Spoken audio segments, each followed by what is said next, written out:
about Tonga Loa. I was going to say Tamatonga. Tonga Loa as well. Tamatonga stays, as does Talatonga, as does Solo. But yeah, it looks like we've lost the 4 of them. And also, yeah, Juan, appreciate it, because Juan just tagged me in this. Let me jump over, because this is a bit of a weird tweet from Berto. It is in the recent... here we go. It is in the recent Unseen that literally just dropped, right? But here, Juan, thank you. So, Berto putting this out, kind of suggesting that Los Garza are done, but there's no word that they've been released.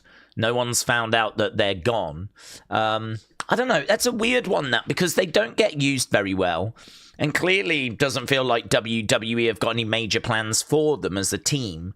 But I don't know. You could see them sticking around because of AAA, and actually Los Garza featuring and being like a bridge between AAA and the main roster. You can use them in NXT. I mean, they're quite versatile in that regard. So, don't know. Very cryptic post here from Berto, but he posted this a good few hours ago, and there's not been an update on that at this stage. So, yeah, there we go.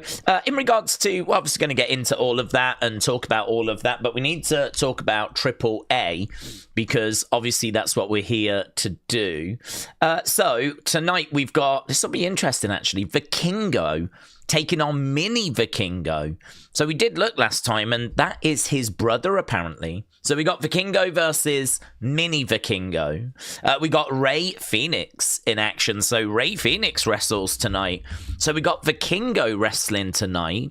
Rey Fenix wrestling tonight. Rey Fenix is taking on Laredo kids. That could be pretty fun. Also tonight, we have got a contract sign-in. That is a contract sign-in between El Grande and El Grande. So I think the show only goes for about an hour. I think it only runs for an hour. A couple of matches and a contract sign-in. Contract sign-in will be good, because El Grande has been very hot. It's been very interesting. So I am looking forward to seeing what we do with that. Looking forward to hearing them exchange a few words. Obviously there's going to be a brawl. Obviously someone's prob's going to go through the table. Yeah, I'm looking forward to it though. And yes, we are going to be here. I don't see any reason why we won't be here on the 30th, as we are heading towards the big AAA show on the Saturday. So I think next week we got Backlash. I think the week after that might be the Ronda Rousey fight, which I think we'll probably end up doing. Week after that, we've got Saturday night's main event. And then the week after that, we've got Clash in Italy and AAA on the same weekend. So, honestly, there's so much going on in May. It is absolutely stacked. So, yeah, lots going on. Okay, Charlie said there is no tag division anymore. Having 4 tag team belts needs to become just a set of belts. Yeah, I do agree with that. I think we do need to reduce the division. I mean, I don't think we need tag belts on both Raw and SmackDown. But, I don't know. I mean, I think what they will have done is they will have sat down, and apparently they wanted to keep the New Day. They did offer them new contracts. But they were like, look, either sign to these new deals that maybe better reflect how we're going to use you going forward, which is probably sporadically. And, you know, their new deal probably reflects that. Or maybe this is the end of the road. So it's obviously very disappointing. I think WWE moving on from New Day is probably not like a massive surprise. They've not been using New Day very well for a long, long time. We're talking years at this point. I mean, for me, I don't think they were ever quite the same since Big E left. So I don't think like them moving on is probably like a massive shock. I think it's the fact that there's no goodbye, or that they're not just being moved to Legends deals. Or, do you know what I mean? Like, we're talking Kofi Kingston, who's like one of the most beloved people. I think Xavier as well. probably falls into that category. Kofi, definitely. And obviously, we're not that far removed from Kofi Mania. That was 2019. It's probably the only good thing that happened in 2019, along with the Firefly Funhouse. So, we had... we're not that far removed. It was only just before the pandemic that we had Kofi Mania. But I think once Big E left, they just didn't know what to do with them. And they didn't really commit to them. And they were just kind of throwing them backstage. And we chucked Grayson in, and that did nothing. I mean, probably the last fun thing they did was when they lost the tag belts. They were mourning them. And obviously we saw at WrestleMania that Xavier figure that comes with the big mourning hat, So that kind of made a bit of a noise. But, I mean, there wasn't really much there, was there? So I think moving on from the New Day is probably not like this massive shock. But, like, the fact there's no video package, or they're not going to do a big segment or a big final angle, they're not going to send them off, like, in a respectable way. I mean, there's a lot of frustration out there and shock and anger. I understand all of it. I really do. I did not expect to wake up today to this news. In fact, when I woke up, it had already been out for a couple of hours. So I suppose I was able to kind of get into it once the initial shock had sort of hit, and then I was starting to see people's like reactions and starting to see what people were writing, and there's just a lot of people saying thank you at the moment, and there's a lot of people saying that it sucks. Of course, there is no like we want New Day movement or anything. I'm not sure that that's going to show itself. I think a lot of people have sort of understood that the New Day have not really been themselves for quite a long time now. But, Kofi, both of them are bona fide legends. Both of them, New Day, go in the Hall of Fame. So, is this really how you treat your legends? Just sort of like, oh, we couldn't reach a new deal, thanks for everything, bye. Like, to me, that's like, nah, this sucks. This sucks. And there's a lot of people going, oh, man, TKO suck, and I get it. I really understand. So, yeah, feel free to get your thoughts in. We can dig into all of it. Charlie said, I don't want to give him credit, but New Day was good when it was Vince that was booking. He liked their humor. Triple H has not booked them well at all. Let's go down. Calvin said, I'm happy to see that Grayson gets the karma he deserves after he abandoned Theory. I'm really enjoying his downfall. Karma is no joke, says Calvin. Kofi is one of my childhood favorites, says Kader. Definitely a first ballot Hall of Famer. Maybe the Blake Monroe teasing an adult film. Weird Flex said wrestlers had their runs at promotions end 100 years before TKO existed. That's true. It's not TKO's fault that people's runs come to an end. But I think there'd be a nicer way of kind of ending it than this. But it's true. You can go back through history and look at a lot of legends that quietly were just shown the door rather than getting like, a nice send-off, They had to make room for the Gingerbread Man, said Corey. True. Very true. Although he is dead now. Don said JC Mateo and Tonga Loa have gone as well. We saw them not being shown on SmackDown and wondered why, says Don. Cheo said Danhausen cursed Grayson and now the New Day have left him. AAA said Backlash is looking stacked. When is a prediction video coming out? Maybe tomorrow. 5 matches so far, including Danhausen. And I wonder who the mystery partner will be on Backlash, says AAA. J-Bro said New Day equals new opportunity. AEW ban. There's been lots of chatter about that, actually. Even MJF has put a message out saying it's a new day, ...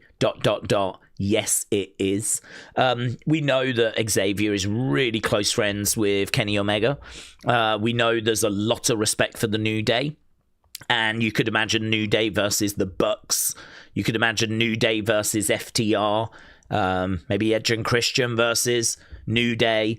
I actually don't know many of the teams in AEW right now, but I know that there's a fair few that you could throw together. Certainly the books as a starting point. But I don't know, Kenny and whoever he's hanging with, put a partner with him, Hangman Page, or someone against the New Day. You could do that as well. There's lots of options for them in AEW. So, yeah, I'm sure Tony is interested. James said, did you see what I tagged you in? It was over YouTube. I know that can be a pain. I don't know, but I don't know. I've gone through my notifications, so if I've liked it, then I've seen it.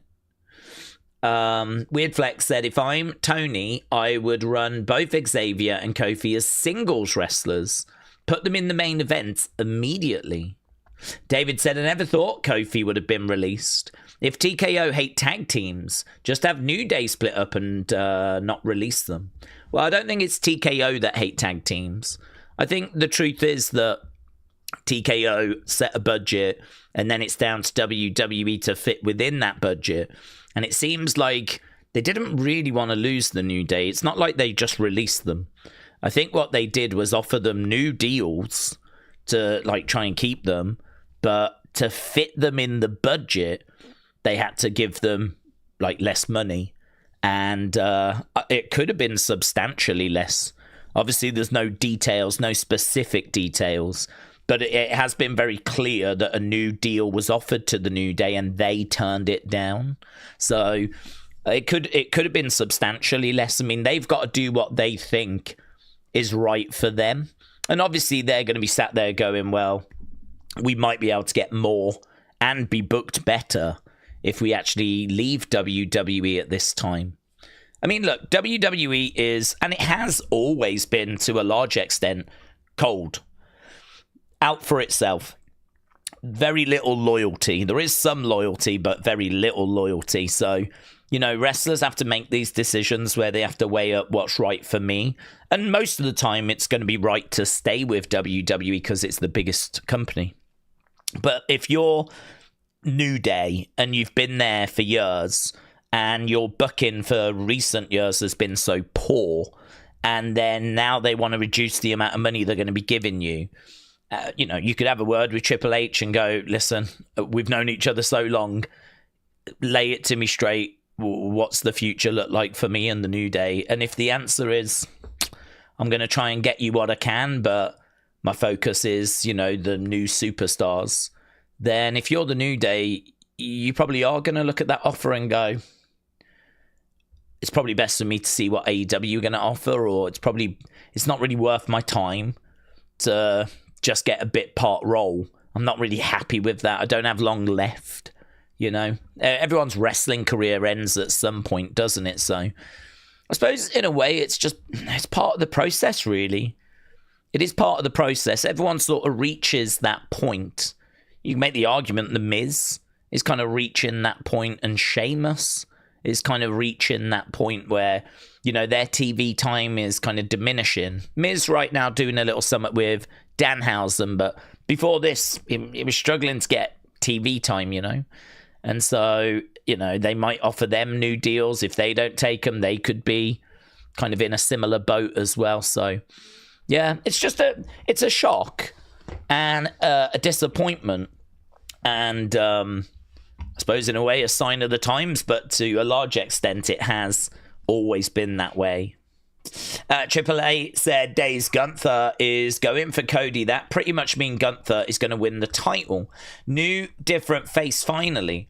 Does it mean that Roman Ober could be at SummerSlam? It's too big of a match to not be at SummerSlam or Mania. Well, I definitely think that's an option. I mean, one of the big things that was kind of stopping that for me yesterday was the Gunther rumor, because, I mean, it had been a pretty loud rumor. And again, I keep saying this, like, the dirt sheets. The reason why I don't ignore the dirt sheets is because I can point to things they have said that's true, right? That comes true. Like, just the other day on Tuesday, we heard from, I don't know if it was Body Slam or Fightful, but someone said Evil has signed and he'll be making his arrival imminently. And then literally that same day, Evil arrives on NXT. So no one is ever going to convince me that the dirt sheets get 0, percent correct. It's not even 10% or 20%. I don't know the actual percentage of what they get correct. Of course, it's not 100%. I mean, if you think everything the dirt sheets say is going to come true, I would say you're the problem, right? Because obviously there's bad information. There's obviously plans that change. There's like a whole plethora of reasons as to why the dirt sheets aren't 100% accurate 100% of the time. So for me, I kind of accept that. And as long as, they get some stuff right and it's, there's a good success rate there, I'm satisfied with that. So you always have to take it with a pinch of salt. You never quite know what is happening and what the truth is. But it's just interesting to know where the rumors are, right? And so the rumors were loud that it was Roman, Gunther. Actually, there'd been no reports of Jacob, and there'd been no reports of Oba, other than Oba was expected to be at the very end of 2026. It was very loud. After WrestleMania, it's going to be Gunther for Roman. And so, yeah, in my mind, it was like, okay, we're doing a little Jacob thing. Then we're going to get to the Gunther story, right? So it felt pretty straightforward. And I did wonder if the Jacob thing could go a little bit longer. Then we get to the Gunther thing. I couldn't quite work out how they were going to do it, where it was going to switch over. But, yeah, Gunther going after Cody really changes a lot, because that doesn't strike me as just a one-off quick little thing. I suppose you could always have someone get involved in the match that takes Gunther in a different direction, right? You could always do that. There's always a chance of that. So you do Gunther Cody at, say, Clash in Italy, and Damian Priest gets involved in the match. And then all of a sudden Gunther goes off because he's got a feud with Damian Priest. Like, that's not impossible. I'm not saying that's what we're going to do, but I'm just saying that's not impossible. And then actually what happens is we do a Gunther Damian Priest feud. And so that moves him very quickly away from Cody.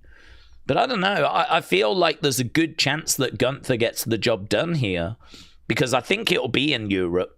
That would make sense. We don't really need Cody to be at Backlash, because Backlash is pretty stacked anyway with a Roman Jacob match. And the card looks pretty good, actually, for Backlash. I mean, we got Seth Rollins, Bron Breakker, we got Io Asuka. There's a couple of matches that definitely would have been at Mania. We were meant to get Bron Breakker, Seth, and we were meant to get Io Asuka. And actually, those are WrestleMania matches that didn't quite make it, that are now made it onto the Backlash card. So Backlash looks pretty good. I think we can save Gunther Cody for later in the month, right? We've still got Saturday night's main event. We've still got Clash in Italy. So, yeah, it probably does change some stuff in my mind. It's going to be very interesting to see kind of what the dirt sheets find out about what the current plans are. But I'm really not down on Roman Oba. I mean, I think that could be really fun, actually. A big summer for Roman, like, where he has a few title defenses. We know he's going to be on every episode of Raw all the way up to the end of June. And then, you have Oba win King of the Ring, and then you do Oba versus Roman at SummerSlam. Yeah, brilliant. I mean, what a massive match that would be. Legit, it might be one of the bigger dream matches right now. So I can't say that's exactly what we're doing, because it's so out of where the rumors were that it's hard for me to sit here and go, yeah, that's the plan. That seems to be the plan. I mean, I don't know that. And there's been no word of that. There's still no word of Roman Oba. But what I would say is the Gunther thing feels like it's definitely increased the chances of that being where we're heading now, or that being an option that's on the table. Jojo, shout out to you, buds, appreciate it. And Sportscaster as well, thank you, my friends, appreciate it. We do member streams every day, weekday, Monday through to Friday, and it was good last week, actually. Hopefully we'll have another good week this week. Big Time said, Daze, if New Day were released and lumped in with everyone else, the idea TKO wanted them to take a pay cut is bad optics. If you get released with everyone else, less direct focus on just them. Oh, I don't know. I mean, that doesn't really make any sense to me. We're saying it would be better to just get released with a load of other people rather than TKO try to keep you and offer you some sort of deal. Surely it would have been more disrespectful to just release them with a load of other people and not make any attempt to keep them. Like, to me, this isn't more disrespectful. Like, to me, this is TKO at least seeing some value in the New Day, trying to keep them, even if it was, you know, a rubbish deal. At least there's an attempt at some sort of deal. And, you know, they've obviously got their right to turn it down. And so they've turned it down. And, you know, we are where we are. But I can't say that this is, like, any worse than just getting released the other day. At least there was a decision for them to make, you know, rather than just that's it. This is how it ends. We've let you go, you know. Denitria said, I just wanted to see how Tongaloa and Solo's storyline was going to go. It's their decision, says Miss Clown. Hello, Miss Clown. Big Tony said, Days to some SmackDown up last night. Danhausen gets played. Sammy murders someone. Oh, you say someone. Blake Monroe teases an X-rated film. I don't think she did tease an X-rated film. And Jacob Fatu joins a boy band. He did definitely do that. Jacob's back all right. What are we doing here? Well, I'll tell you what we're doing. We're winning. That's what we're doing. Dubs everywhere. Yeah. If you're a WWE fan, oh my God, so many dubs. Every day we wake up to dubs. It's such a great time to be a WWE fan. And I will not hear otherwise. Yeah. I don't want any of this negativity around. Every day as WWE fans, we are winning. Yeah. Just like today, because we get to enjoy AAA, right? So, there we go. Luxmania said, Days, do we think that Roman's championship reign is going to be a long reign or a short reign or a middle reign? I'm looking at SummerSlam for it to end there. And the reason for that is because we know that Roman's around all throughout the summer. It could absolutely go past SummerSlam. Of course it could. But I don't know. I sort of feel like a big summer could be good. Could be fun, actually. With, you know, Roman as champion, doing something interesting with the bloodline, Oba getting closer, maybe by winning King of the Ring. And, you know, you build up to a big SummerSlam. And I think, you know, that's where obviously there's going to be a real danger to Roman. He's going to have to defend the belt just like he is next weekend. But I don't know. I don't feel as worried about next weekend for Roman. I think he gets past Jacob. By hook or by crook, he gets past Jacob. But, yeah, I'm interested to see if he can get past SummerSlam. So, SummerSlam, which is the first weekend of August, he could get past it. I'm not saying it's definitely finished there, but that's kind of in my mind what I've got circled as being a real danger date for him. Cadet said at least Kofi got a run as WWE champion. However, it ended in 6 seconds.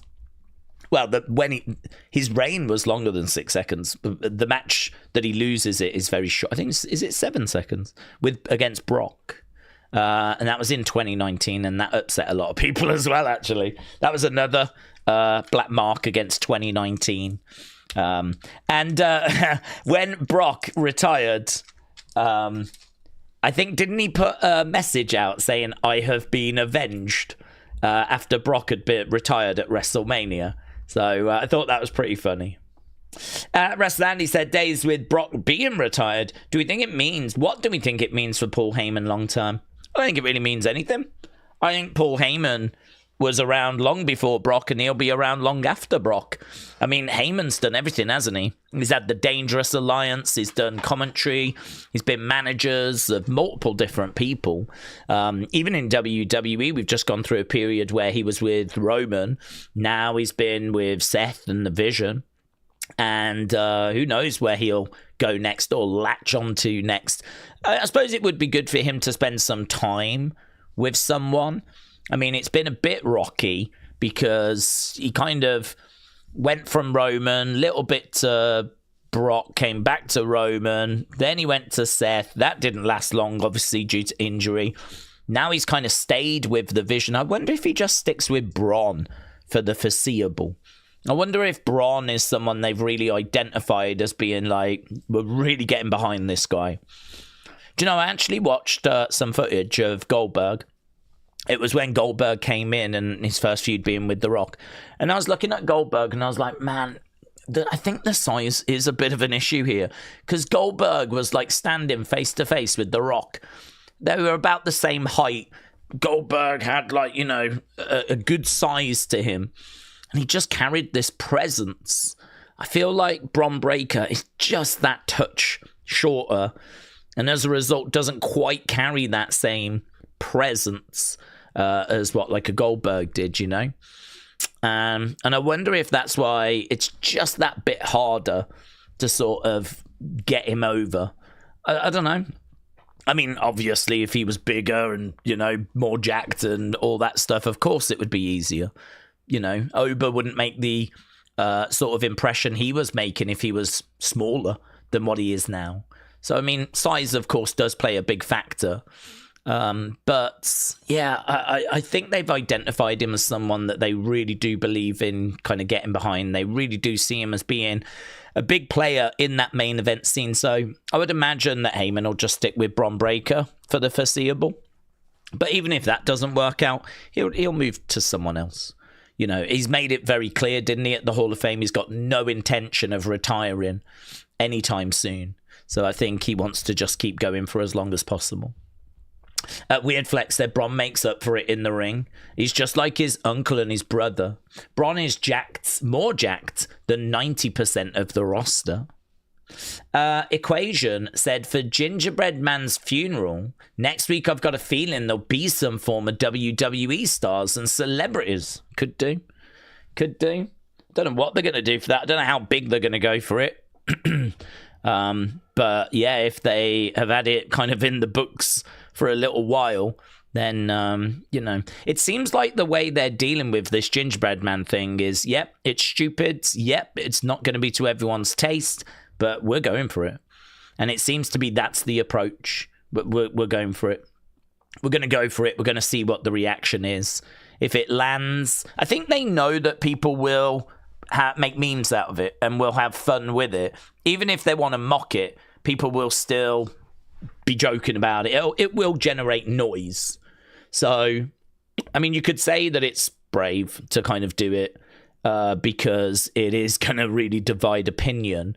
But I've got to say, a lot of the reaction I've seen online has been just like joking about it rather than real hatred. Do you know what I mean? Real, like, passionate hatred. I have seen a little bit of that as well.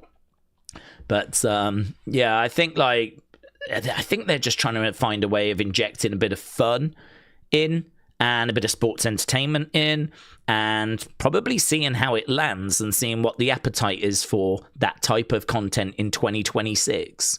And they're just doubling down with it because, to be honest, I suppose in a way they have to, because if you are going to do it to see what the reaction is, you can't really do it half measure. Like, if you're doing it, do it. And actually, I would say that's probably true of everything. Like, if you're doing the Wyatt Six, do the Wyatt Six.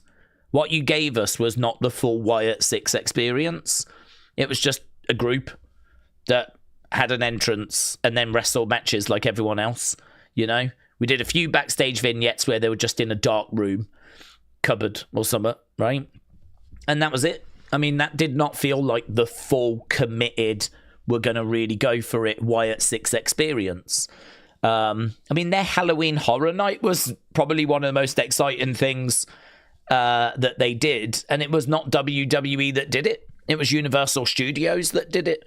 But, you know, that had a lot more backstory in there and a lot more depth, gave you more depth to the characters than even what WWE were doing, right? kind of crazy. And that was Universal Studios that managed to chuck that together. So I think, like, if you're going to do the Gingerbread Man thing, it's going to divide opinion. But if you're doing it, do it. And, you know, let's see what the reaction is to it. Some will like it. Some will hate it. Some will passionately hate it. But some will passionately enjoy it and, you know, defend it to the hilt. So, yeah, they're obviously going to do the funeral next week. We'll have to see what they've got up their sleeve. I kind of hope they do go big with it, to be honest with you. Because, again, if you're going to do it, do it. If you're just going to mess around with it, there's no point watching it and then going, oh, what was that? It wasn't even funny. Or, do you know what I mean? Like, I got nothing from that. Like, I'd much rather that they go big and have guests and try and make it as entertaining as possible. So I am actually low-key quite looking forward to that segment, because I am actually looking forward to seeing what they do and seeing what this creative team have got up their sleeve for 2026. You know, what can they do in 2020? We've said they're very uncreative. So as a creative team, so, you know, they've decided to do this Gingerbread Man funeral. So let's see what they can cook up. Let's see what they've got planned.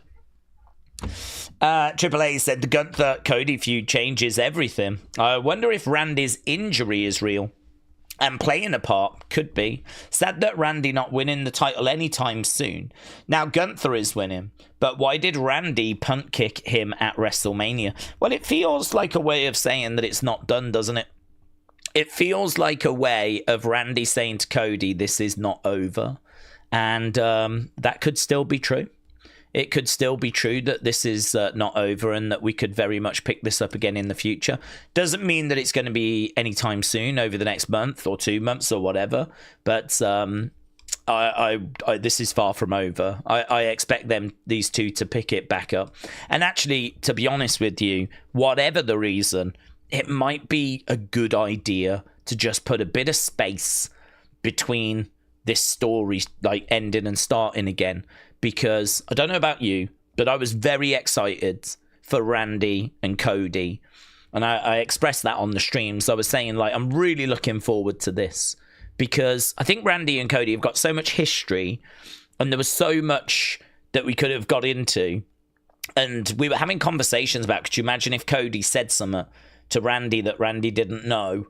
Or, you know, I overheard you, you know, 15 years ago. And you didn't know I heard you say this. And do you know what I mean? We could dig into something there.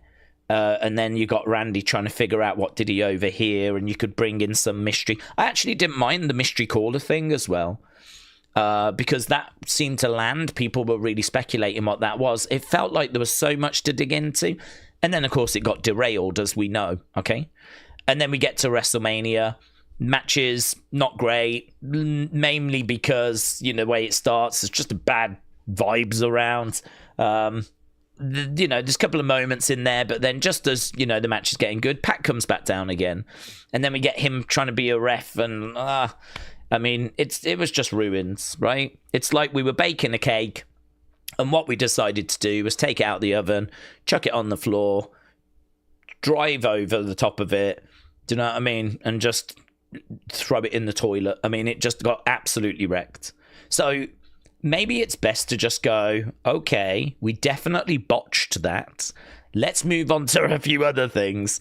We'll come back to this, and maybe we can just put a bit of distance between us and the bad vibes from that feuds, and maybe pick it back up again a bit further down the road, where we can actually do the feud and the story that we should have done in the first place.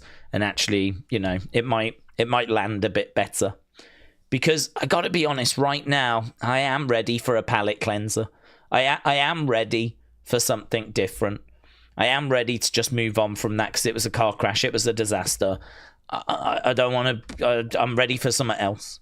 And then I'll go back to it later, and, you know. So I'm actually really pleased we're doing this. And I'll tell you as well, this is a proper heel-face dynamic, which I really do not think there's enough of in WWE. I mean, you look at CM Punk against Roman Reigns, that was face versus face. Now you look at, like, Jacob against Roman. The dynamic of that is very strange, because that's kind of face versus face. Although I don't quite know what Jacob's doing. It seems to be like, do you know what I mean? Putting Tongan death grips on Roman Reigns, choking him out. And, the Usos are like, shouldn't be doing. And I don't really get where all the animosity has come from as well. So it's a story I'm finding a little confusing.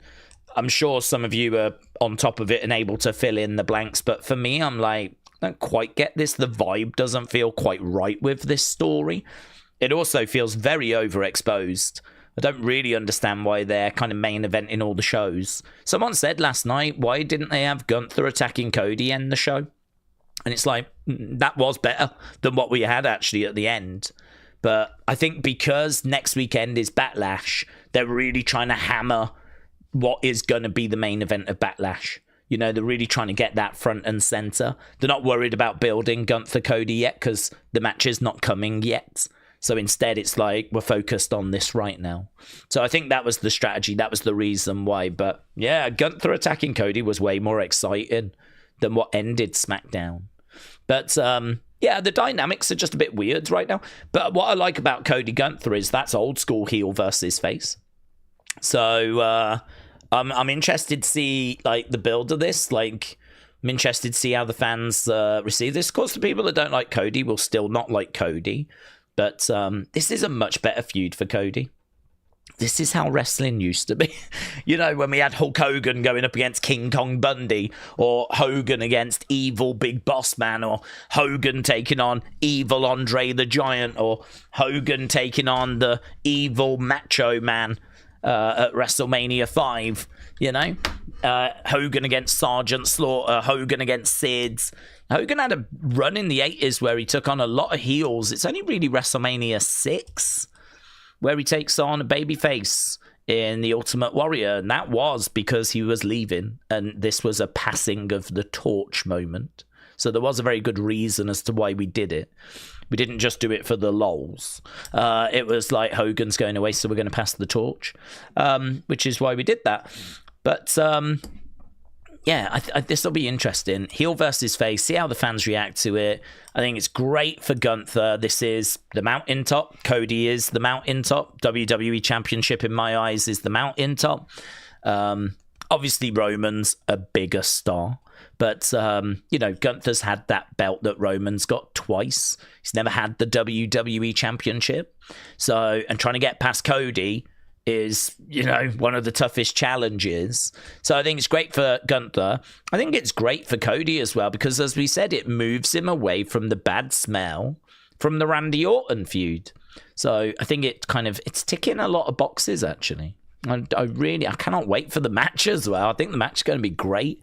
I believe we've seen the match before. Was it not a final of a Crown Jewel? And I think it was when Cody won the first Crown Jewel Championship. So we have seen them compete before. Cody won. But I don't know. Gunther's in a better place now, isn't he? Gunther's on a tear at the moment. So, yeah, good. It's all good. It's a big thumbs up from me. That was definitely one of the reasons as to why I gave SmackDown not a bad score. I think I gave it like a 6.5. I can't remember. But, for me, like, that was a big thumbs up.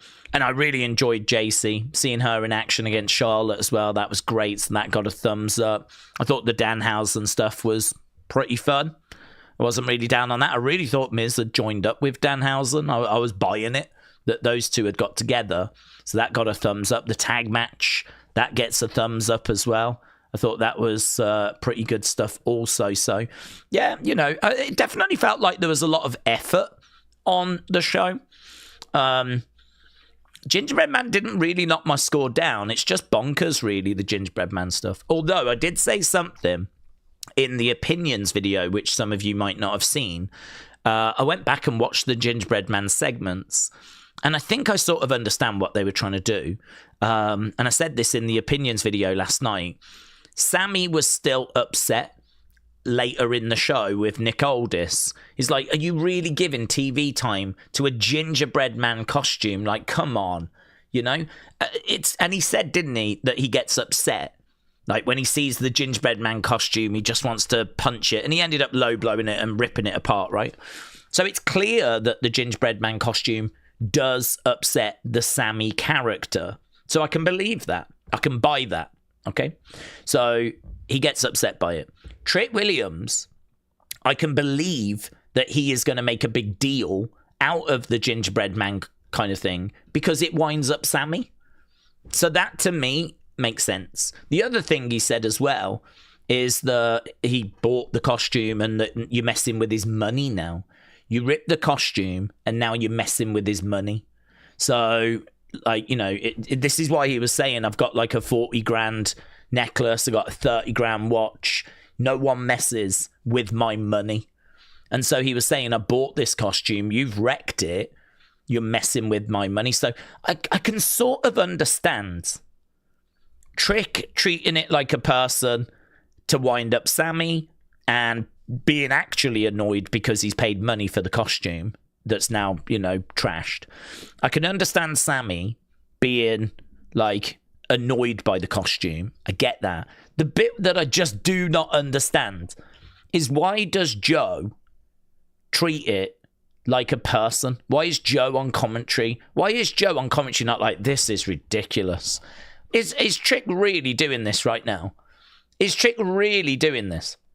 You know, why is Joe playing along with it? Why is Kathy Kelly talking in hushed tones backstage like, Trick, this is a very difficult time. You know, just want to, you know, check in with you. Like, why is she like... I feel like there is actually a story there that you could tell that would make sense. But it doesn't work when your interviewers, commentators, announcers, Nick Aldis, your GM, you know, why all these people are playing along. That doesn't make any sense. If all those people were going, this is ridiculous, I can't believe he's only doing this to wind up Sammy. If they were kind of taking that approach, if Joe was saying that, and if Kathy was kind of rolling her eyes going, Trick, are you being serious right now? And Trick was like, yes, I love the Gingerbread Man. I can't believe Sammy has done this, right? You know, and if they made it clear he was doing it just to wind up Sammy, you could see there being like, I think people could vibe with it better, right? But the fact that they're trying to make out that it's a person that we've lost and all this, I mean, yeah, people are having fun with the memes and everything. But that's the bit for me that I'm like, you know, this is where we are kind of towing that 2019 line. This is one of those things with pro wrestling, though, where there's a lot of this that can go on at times. We haven't done it recently. This is why it's such an interesting talking point. But you do get those moments and you do get those people that come out and go, it's pro wrestling. Stop taking it so seriously. You know, you do get those comments and those people. It's just pro wrestling. You're not meant to think about it this much. And it's like, oh, I really disagree with that. I really disagree with that. I think that's a real slippery slope. You're not meant to think about it that much. Do you know what I mean? Like, that's a very get out of jail free card, isn't it? We're going to do whatever we want because you're not meant to think about it that much. You know, stop overanalyzing it. It's like, well, then nothing matters, does it? If that's the approach we're going to take, nothing matters. We'll do whatever we want. So, yeah, I do struggle with that attitude. So I can't quite subscribe to the, it's just pro wrestling. It's only just sports entertainment. None of it matters. You're overanalyzed. I can't subscribe to that. So as a result, for me, there are issues with the Gingerbread Man story. But to be honest with you, it's just not that big of a deal. I think that also is a big factor. Like, to me, this is not going to ruin Trick Williams. It's not going to ruin Sammy. This isn't going to kill their characters. People online are having fun with it. I've been having some fun with it as well. You know, just like sharing tweets and posts and all that kind of stuff. And so for me, it's, for me, it's just like, whatever. You know, I think genuinely thinking about people that have just lost their jobs, you know, and like Kyrie no longer with the company and Wyatt Six no longer with the company.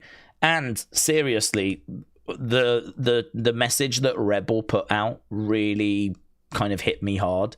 That was like genuinely like has been on my mind because when I watched AEW, she was someone that was there, and she was with Britt Baker, and I didn't know, like, you know, I hadn't seen loads of her, and so I was watching her, and she was good in the role. I mean, she was sort of the taller girl. She was a bit of the Diesel to Britt Baker's Shawn Michaels, and you know, she was fine. She was good. She was, you know, part of the show, part of that presentation.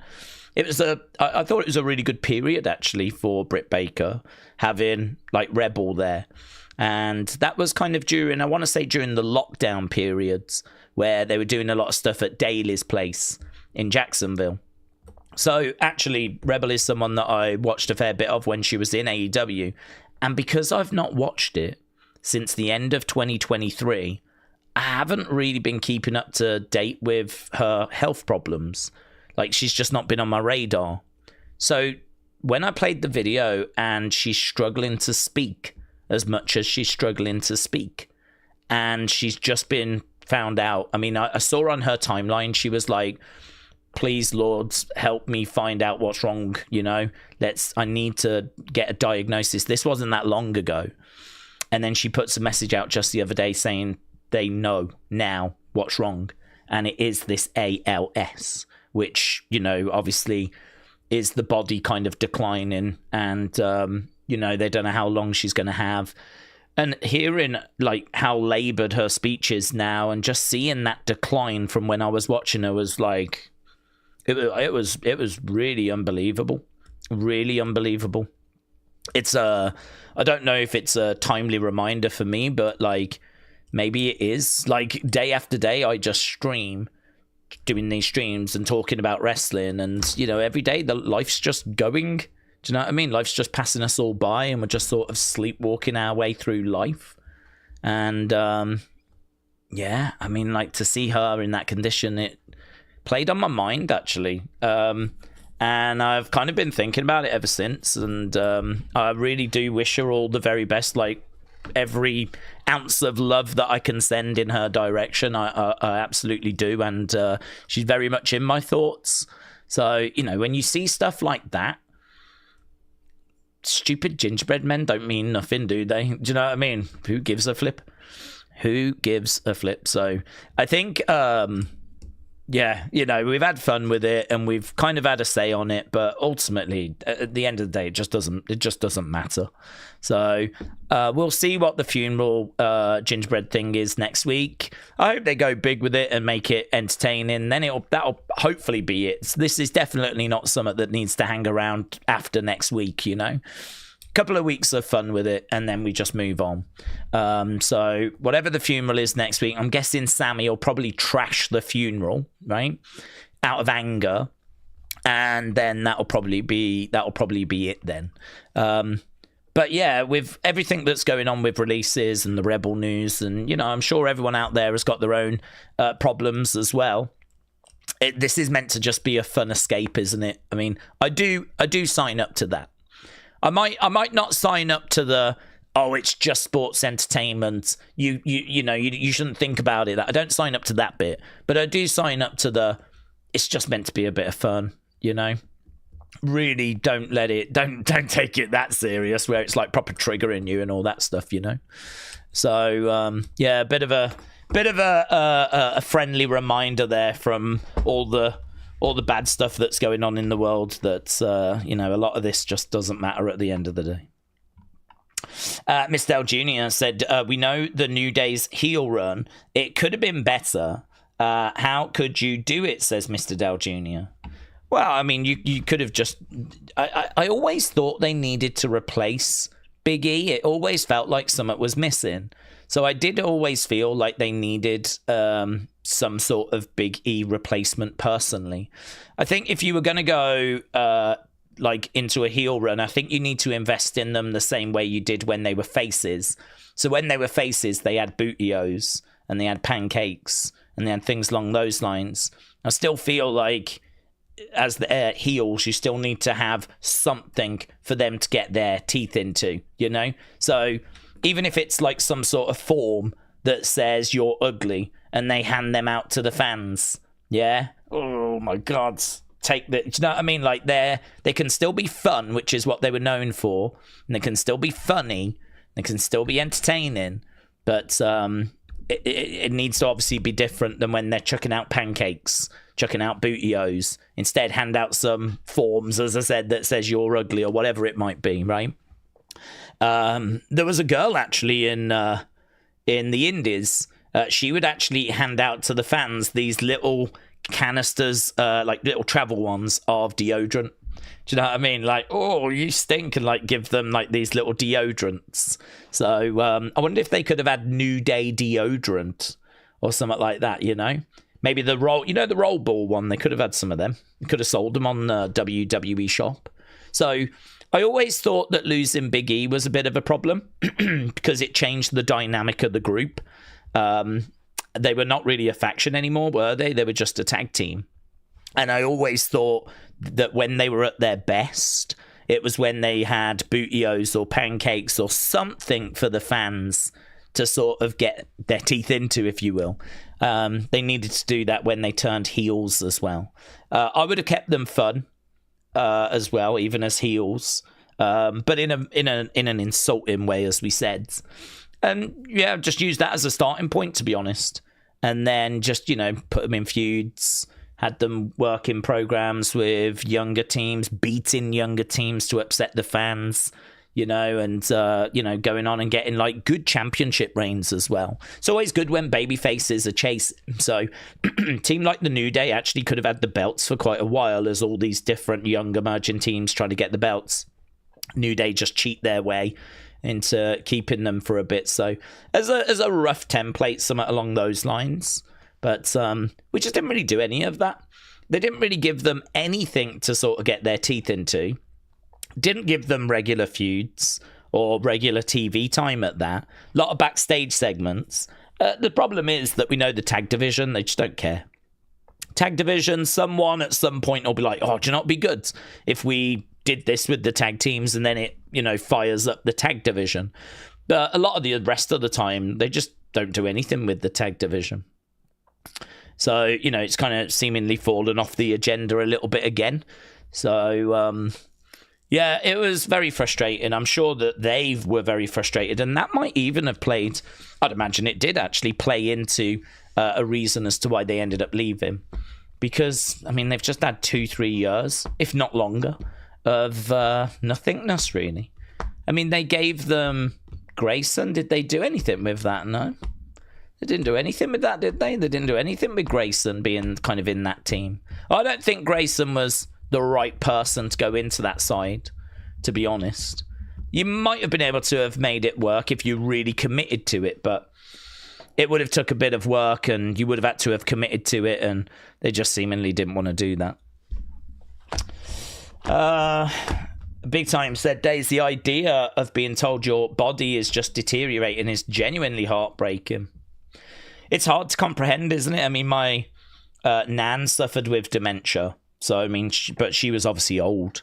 So, a lot older. So, yeah, I mean, but there's younger people that deal with that as well. I mean, there's just a lot of heartache in the world. You never know how long you've got. And, you know, I saw that video of her where she was thanking people and thanking Tony Khan and thanking AEW for their support. And she's like getting upset and crying. And it's like, it's difficult, isn't it? Because she doesn't have long. I mean, they don't know how long she's got, but I think I read that people with that disease have got like 3 to 5 years or something. And it's like, seeing her doing that video and getting upset, you're like, man, just, you want her to be happy and live in life, you know? It has really bothered me, to be honest. It has bothered me. It has kind of played on my mind. Because you want to help people, don't you, like that? I mean, everyone says she's a lovely person, not that it matters. But it's like, there's nothing she can do, and there's nothing we can do. And it's just a really cruel part of life. Yeah, really cruel. So, horrific. Just, there's nothing else you can say, is there? Absolutely horrific. The only thing I can say is that everyone's thinking about her. Everyone's sending her good thoughts, good vibes, love, you know. I mean, if love could cure it, she'd be cured. There's so much of it that's been sent her way, and rightfully so as well. I don't know. I mean, it would be amazing if there was a cure or something like that, but I'm not aware of anything. So, just, I suppose, like most things, you just got to take it day by day, haven't you? Otherwise, you just get overwhelmed. So, like, that's the advice I always give to people when they've got big things coming up, operations or checks, or, you know, just take it a day at a time. Don't get overwhelmed by it. Just take each day as it comes. But, yeah, it is a reminder that we are here for a good time, not a long time. And sometimes those reminders are quite timely. I think Xavier is going to go to AEW, especially considering his good mates with Kenny, says Tyler. Yeah, he could. He absolutely could. Once the speech starts going, it can be about a year. I've had a few family members that have passed away from it, said Big Migs. Yeah. Yeah. I honestly, not a disease I know much about, actually. I've been very fortunate, touch wood, that, you know, it's not been something that's affected my family, but I did have my nan pass away from dementia, and I think my auntie is showing signs of having it as well now. So, I mean, there is that in the family, but it's just awful, and it's just flipping awful. Right. It also didn't help since turning heel, Xavier got more than one injury, said Sean. That's true. That's true. Injuries definitely didn't help. Okay, where am I? Where are we with stuff? There we go. There it is. I couldn't find my other keyboard for a second there. Right. Big Time said, my mom's brother passed away in his sleep on April 1st this year. Nothing was wrong. He just went to work, came back home, took a nap, and didn't wake up. He was living with his son. Well, I'm sorry to hear that, bud. I'm very sorry to hear that. That you do hear of those kinds of things happening, don't you? Where people just, you know, fine, go to bed and, you know, just pass away in their sleep, whatever. So I suppose the headline is, you know, none of us know how long we've got, right? Any of us could get hit by a car or something tomorrow. So it's, you know, live life to the max, do things you enjoy. Don't let the bad stuff like really get to you. It really is not worth it, is it, at the end of the day? I mean, you know, at one point we will all have passed. And if on that, you know, that final day, we kind of look back on our lives, are we going to be there thinking, oh, I wish I'd had this argument with that person, or I wish I'd argued with that person? Probably not. I'd imagine we'll be thinking, oh, I wish I'd, you know, gone there, or I wish I'd tried that. You know, it's probably going to be, those are going to be the regrets. So live each day to the max. Easier said than done, though, isn't it? Much easier said than done. I think my nan is showing signs of dementia, said Alex, and it's got me a little bit worried. I can't lie, says Alex. Yeah, I know. I've been there, but I've been there. So it's hard. And as we said, we're kind of going through it with our auntie now as well. So there is great support that's out there, though. So, you know, whatever you or your family are kind of going through at the moment, there is great support that's out there. People that you can contact and charities you can contact, and they can really give you great advice and, you know, make the process as easy as possible. I mean, that's the only way you can word it, really. So it's, yeah. It's hard, isn't it? It's hard. Robbie said, what was the cage match score from last night's SmackDown? It's a good question. Let's have a look, shall we? Because I have not looked. I did look last night and there was not a single feedback. Cage match just does not get like loads of feedbacks. And even now it's got 41 feedbacks. So still not dealing with loads of numbers, but it's looking at, here we go. It's looking at about 3.8. Cage match is consistently lower than what we are as a community. So if I was to have guessed, I would have said 4.5 5 probably. So 3.8 is even lower than I would have expected. But yeah. The Gingerbread Man stuff is obviously going to factor. But yeah, look, JC and Charlotte got getting a green score, a 6 out of 10. That looks to be the highest rated match. It was not good, was it? Brie and Paige against Irresistible Forces, 1.8 out of 10. But again, you're not dealing with big numbers here. You're not dealing with big numbers. You're dealing with 41 people. That's the votes. When it comes to SmackDown Raw, I think this is really good as a snapshot to kind of know how people feel about the show, right? So as a snapshot, this gives you an idea as to where we are. And I think as a snapshot, it gives you an idea as to how the matches were received. I do think that's low, though. I mean, I personally thought Damien R-Truth against Fraxium was not a bad match. So for that to be getting a 4.7 seems harsh to me, because I actually thought that was better than that. I didn't really have a problem with the matches until we got to this at the near the end. So I think these ones here, I mean, you're not going to score that because it was only 1 minute 45. But these 3 here I thought were a pretty strong start. So I am a bit disappointed to see these not scoring better. Even that, actually, I think that deserves more than a 6 out of 10. But, you know, we've got these 3 here. And, you know, you are dealing with Danhausen segments and Gingerbread Man segments and all that kind of stuff. But yeah, this gives you an idea when you look at Raw and SmackDown as to kind of how people are feeling. I think this works better when you use it for PLEs. So if you actually go back to, I mean, what was the most recent one? It would have been WrestleMania, wouldn't it?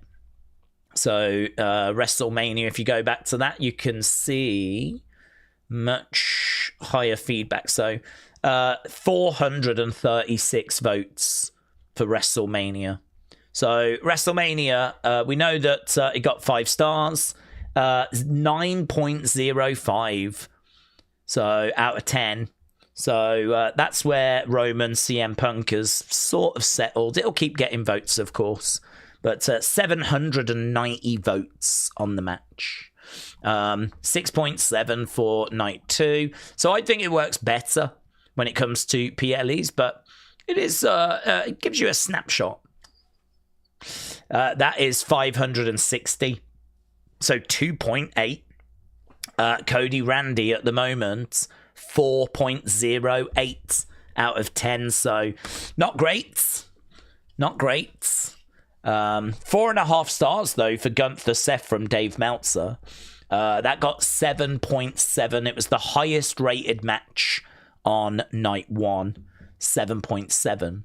So, yeah, I think it works better because you get a lot more feedback when it comes to PLEs. But it's good for a little snapshot. Gives you an idea as to where we are with certain things. Okay, I feel sorry for those who missed SmackDown and woke up to the sad news of the Gingerbread Man's tragic passing, says Rob. Going Goes said it's important if you have a family member that's dealing with the disease, spend time with that person. Don't make it sad the whole time. Make them laugh. Help them be happy through those times. Yes. Yes. I agree. I agree. Trini said lots of love to all the silent warriors in the chat that are fighting their own battles and the ones that are battling out loud. Sending you all hugs, says Trini. It's true, isn't it? I mean, there's so many people that get in touch with me and they're like, oh, I really appreciate the stream or, you know, the streams, whatever, because, you know, it allows me just to step away from the real world for a few hours. And it's like, yeah, I've said it before, like, I'm so appreciative of you guys because I love talking about wrestling. I love chatting with you guys, exploring theories and thoughts and talking about the news. And it's just great. All of that stuff is like, you know, fantastic. I absolutely love it. So the fact that not only can we do that, but also it's helping people just kind of step away from that. Wrestling is so good for that. So good.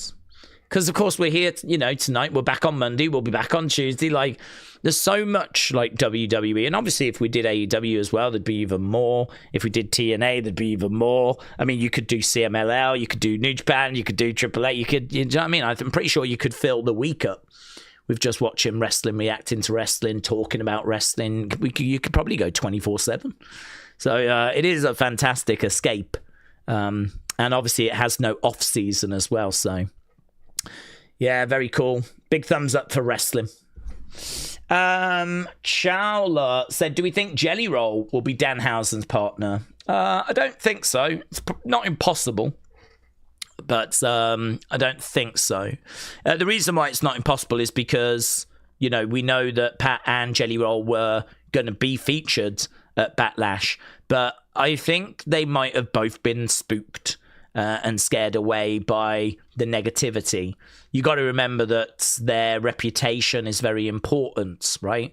Because they want to have viewers and sell records and have people listen to the music, and it doesn't really work if people see you as, you know, a bad person or someone that's ruined wrestling.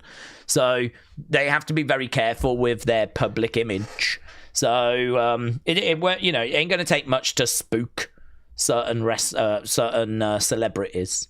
So I don't know. I definitely, you know, word is that Pat got the message and was like, okay, I think I'm done.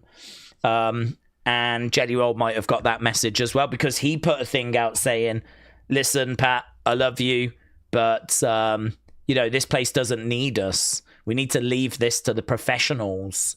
So I don't know. Is he about to come walking out at Backlash? There's a chance, but I don't think so. I am currently leaning Obafemi. I put that out online. And the reason why is because Oba's not on the show. Oba's one of their biggest rising stars. People that watched WrestleMania may tune into Backlash to see what Oba does next, because, I mean, he just retired Brock Lesnar, seemingly, right? And at the moment, he's not on that show.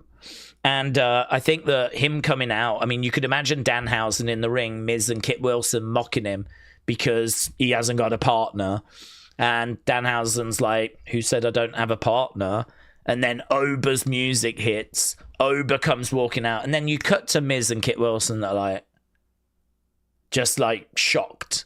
Like, oh my God. And this is their comeuppance after, you know, what they did to Danhausen yesterday on SmackDown. I mean, the thing is so Wrestling 101. You know, I mean, I'd imagine it's probably the name most people have thought of. So I could absolutely see them doing that because it just makes sense. Oba gets in there, absolutely murks the both of them, suffers no damage whatsoever, chucks them both around, and then allows Danhausen to get the pin. So, you know, it means nothing to Oba. It gets him on the show. It's a fun moment. Lots of goodwill around. Oba goes back to his open challenges. And, yeah, the crowd gets to see Oba, ticks boxes. You could even put it on the first hour, which is going to be on ESPN2. So you could have a serious match as the first match to really grab people's attention. And then just before you know, leave the broadcast, do the Danhausen match, which is just a fun squash, really. It's just a fun squash. I mean, I don't think anyone's expecting Danhausen and a mystery partner against Miz and Kit Wilson to go 20 minutes or anything, you know? I mean, that thing has got short match written all over it. So, I don't know, Oba just chucking people around looking like a badass. That kind of makes sense to me. So that's the one that I've got in my mind, but I don't know. I mean, it could be a few people, couldn't it? I mean, it could be a celebrity, but I don't know about Jelly Roll. He might have had the message. It might have been message received. He did tag a load of people online saying, "Hey, Stone Cold, Triple H, will you come and help me?" Right? I think that's fun, actually. Him just reaching out to different wrestlers. Imagine if he reached out to some of those fake accounts. You know, there was a guy that was like a fake Psycho Sid account. There was a guy that was a fake Hardcore Holly account. Imagine if he was like hitting up some of these wrestlers. He might even hit up like Stan accounts. Imagine if he hits up like a Liv Morgan parody account. I I mean, he could just go crazy with just contacting loads of it. He might hit up like AEW. I doubt it. But he could hit up like loads of different people and just reach out to loads of different people and make a thing out of it for the next week, just desperately trying to find a partner, you know? Desperately trying to find a partner. And we get there. He hasn't got one. No one's announced. And then, you know, you bring out whoever it is. But one of the people in his post that he was looking to try and get was Stardust. And I was like, oh my God, imagine that. Imagine if it was Stardust that came out. Imagine if it was Cody as Stardust and Stardust for a one-off appearance. He's not on the show. It's a tag match. He's medically cleared. Imagine if it was Stardust. That would be so fun. I think that would be brilliant. And so that could be like a really fun, could be a fun final end to the Stardust character.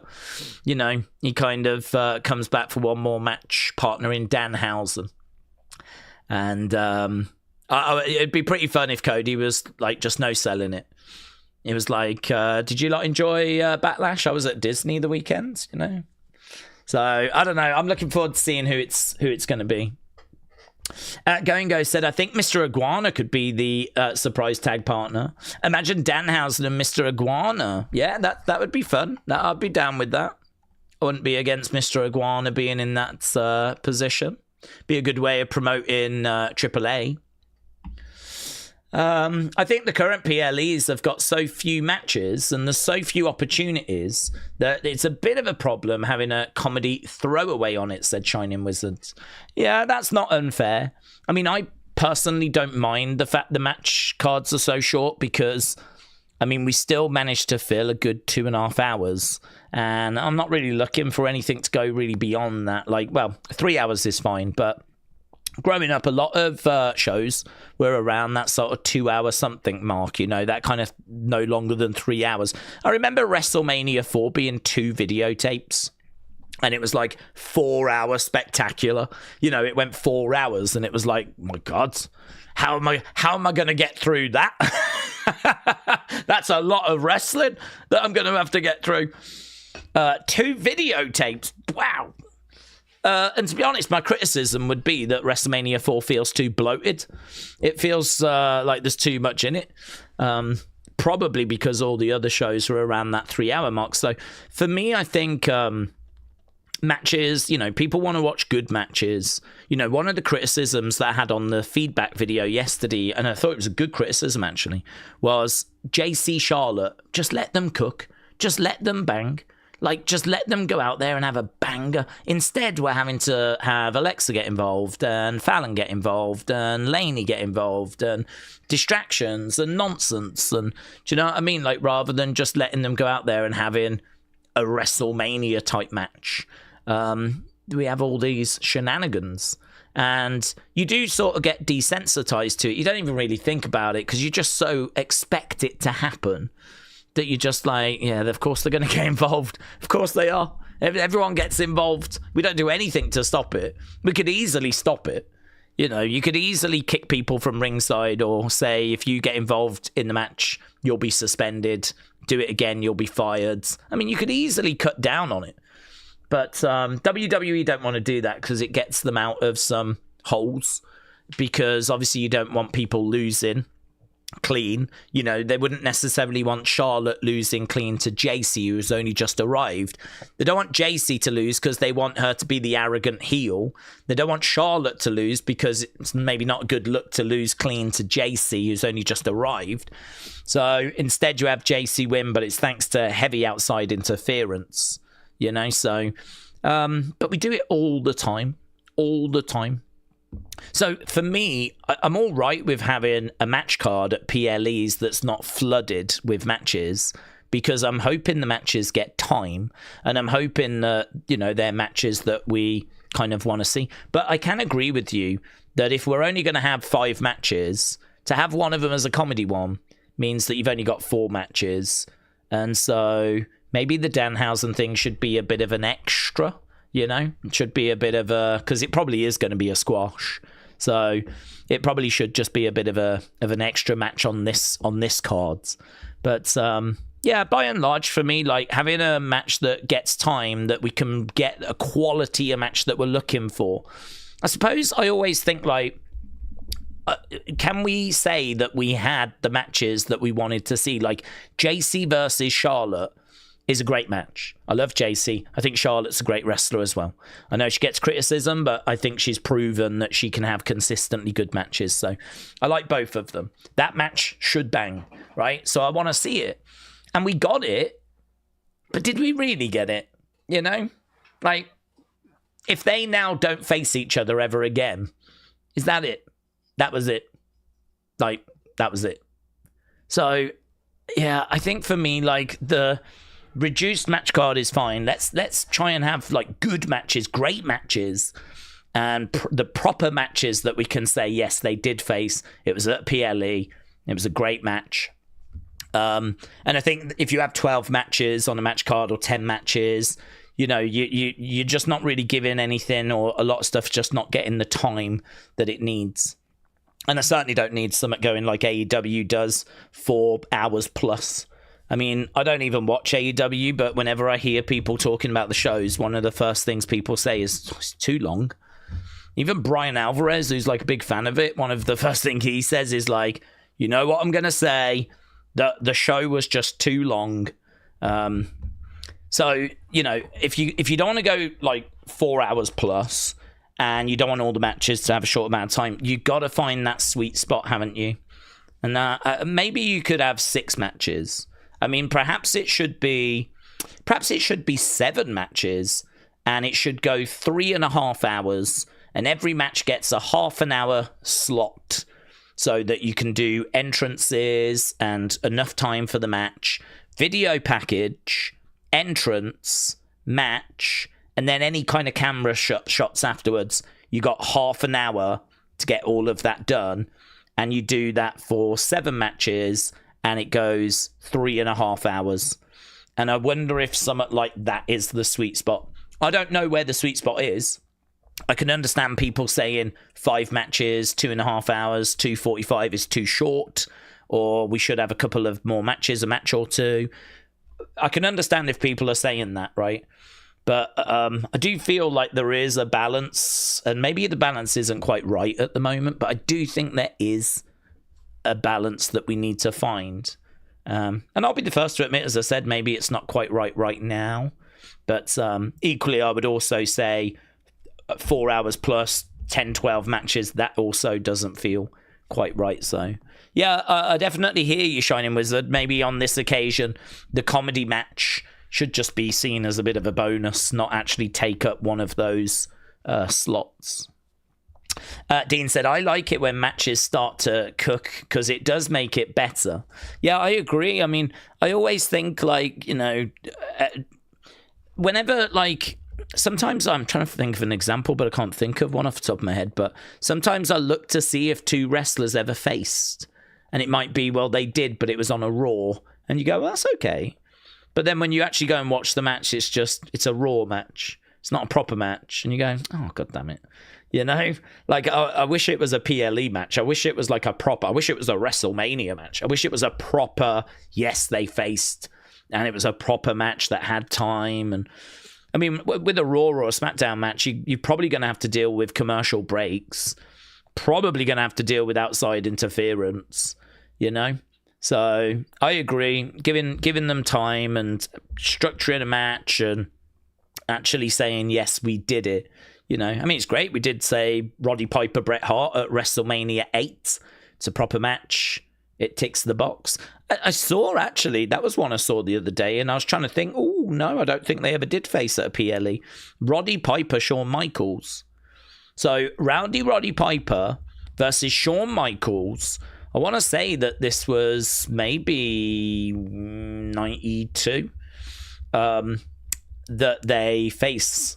And it was like I don't know if it was on an episode of Superstars or Wrestling Challenge or something like that, but they have this match, and it's pretty good, actually.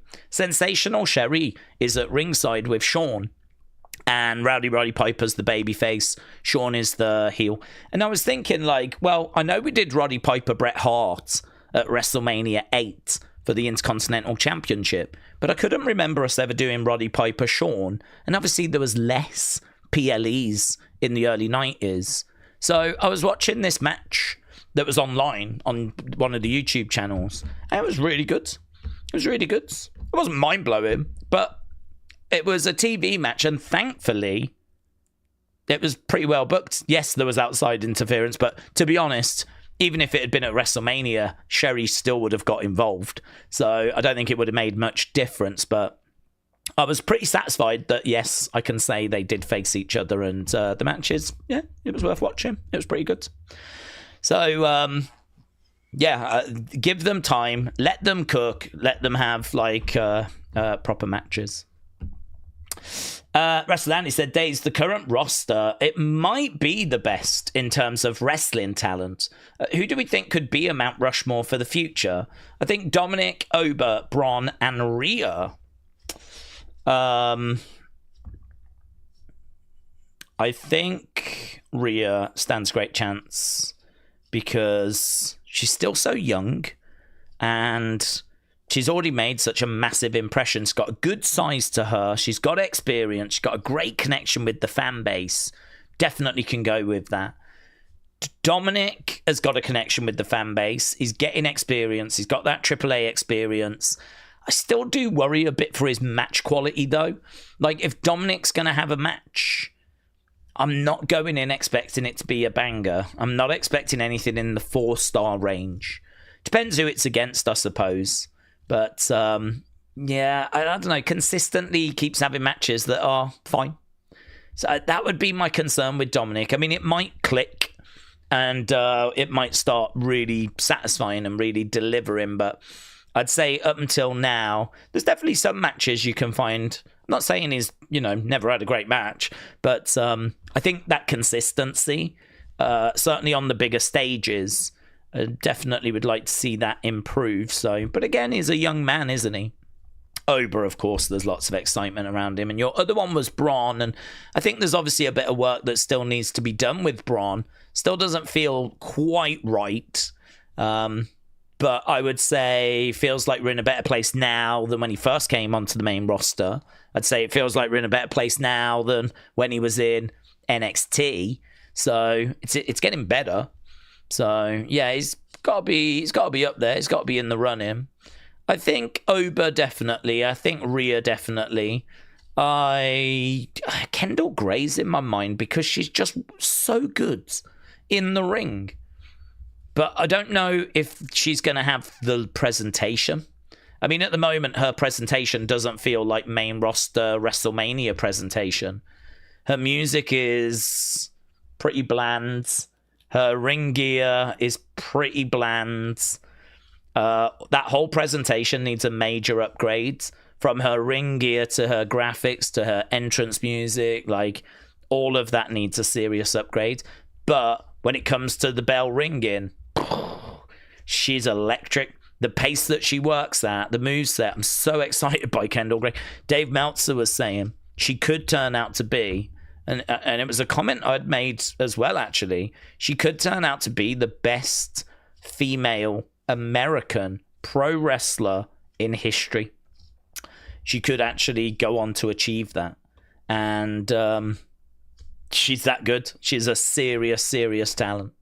So I'm very excited by her. So I'd have her kind of in the running. I'm trying to think male-wise. I mean, obviously Trick comes to mind because I think he's got great aura. Again, his matches, you'd like to see some improvement there. That was a criticism when he was in NXT. Match quality, he's got loads of charisma.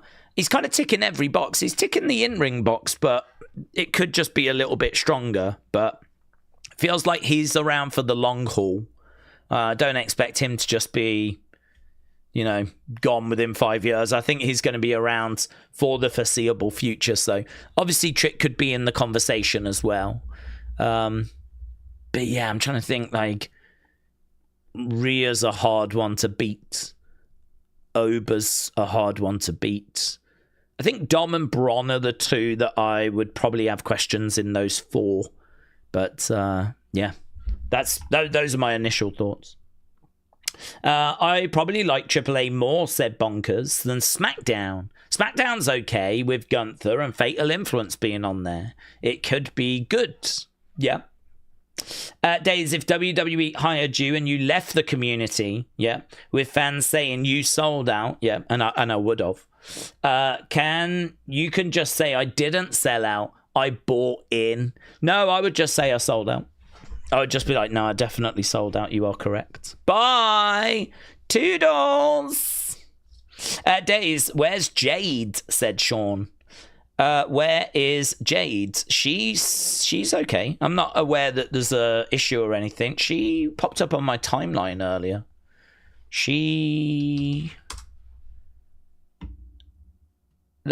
It was her husband's. Got her flowers after WrestleMania. That's why she popped up on my timeline. 8 hours ago, there's a picture of her sniffing some flowers. So I'm not aware of there being any problems or anything like that. So, I mean, obviously she has lost the belt. So she's probably trying to figure out what her next move is going to be. She could come back and go after Rhea. But I think the truth is they just didn't have any plans for her for Backlash. So she'll be back soon enough. Could Kendall be the next Becky Lynch, said Bonkers. Well, I don't think she's got that sort of personality. She's got a personality. There is some charisma there because she jumps in onto the Wednesday videos with Ren Sinclair. And, you know, she likes to have fun. And, you know, she's someone that's not just like a shy retiring girl. I would say that that's obviously a side that she needs to explore. That's obviously something she needs to keep bringing out. A lot of the time she'll just cut pretty serious promos, but she's still very, very early in her development. I mean, to be honest, it was only near the end of last year that she got called up to the main roster.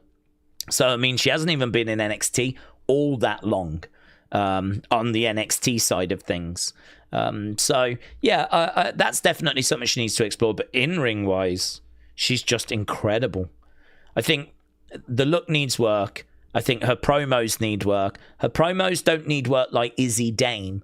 Izzy Dame is someone that's like blah blah blah blah blah blah blah blah blah blah blah blah blah blah blah. Whatever's happening, it's just I'm getting through this, right?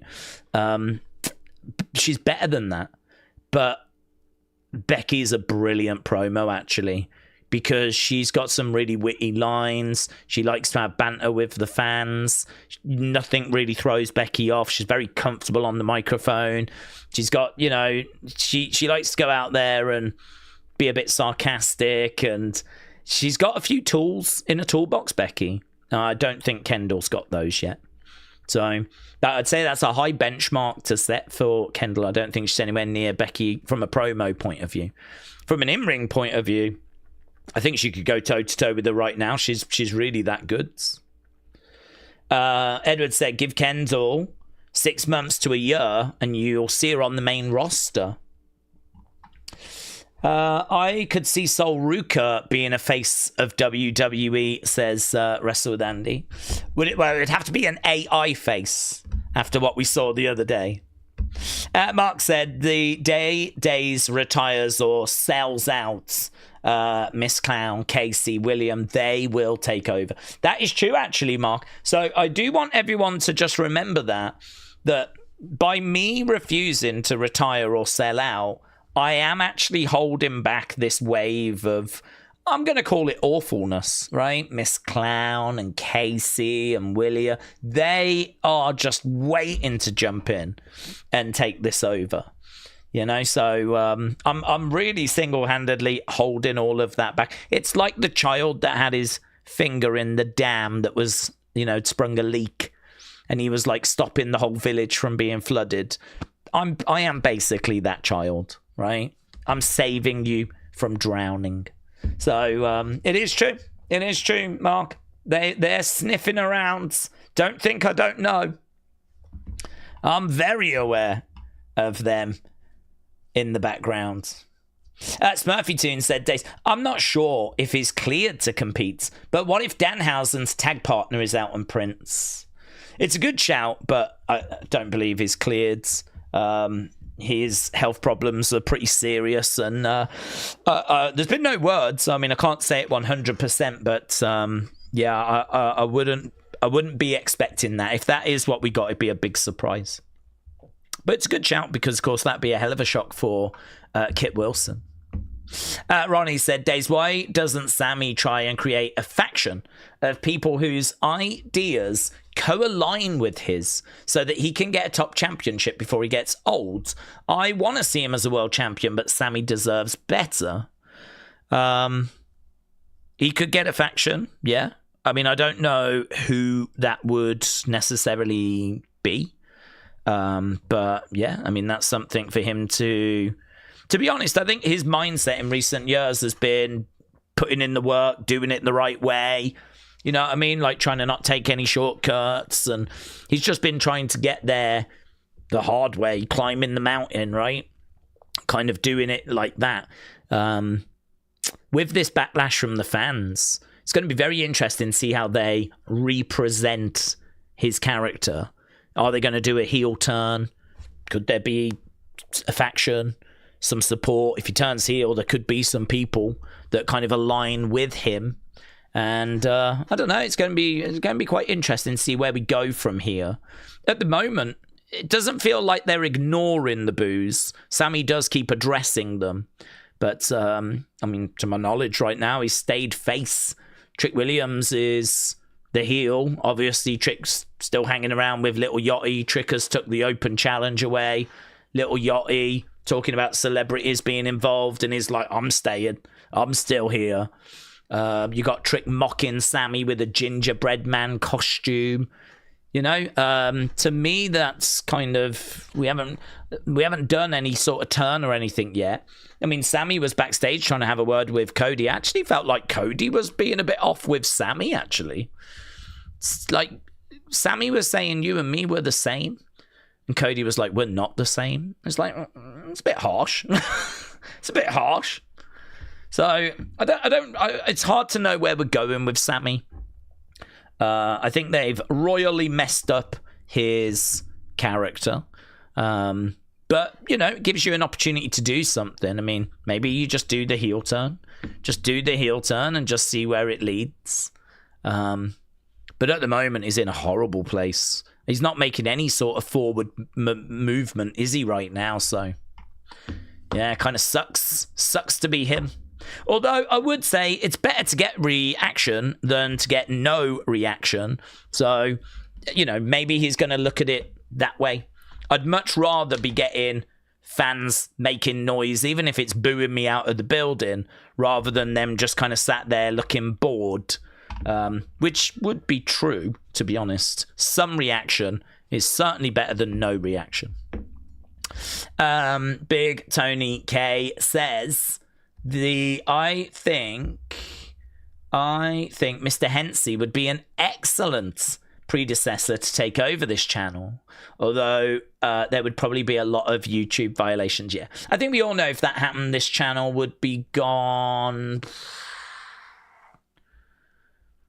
10 days. I can't even say 2 weeks. I mean, even 10 days feels like you're probably not making it that long.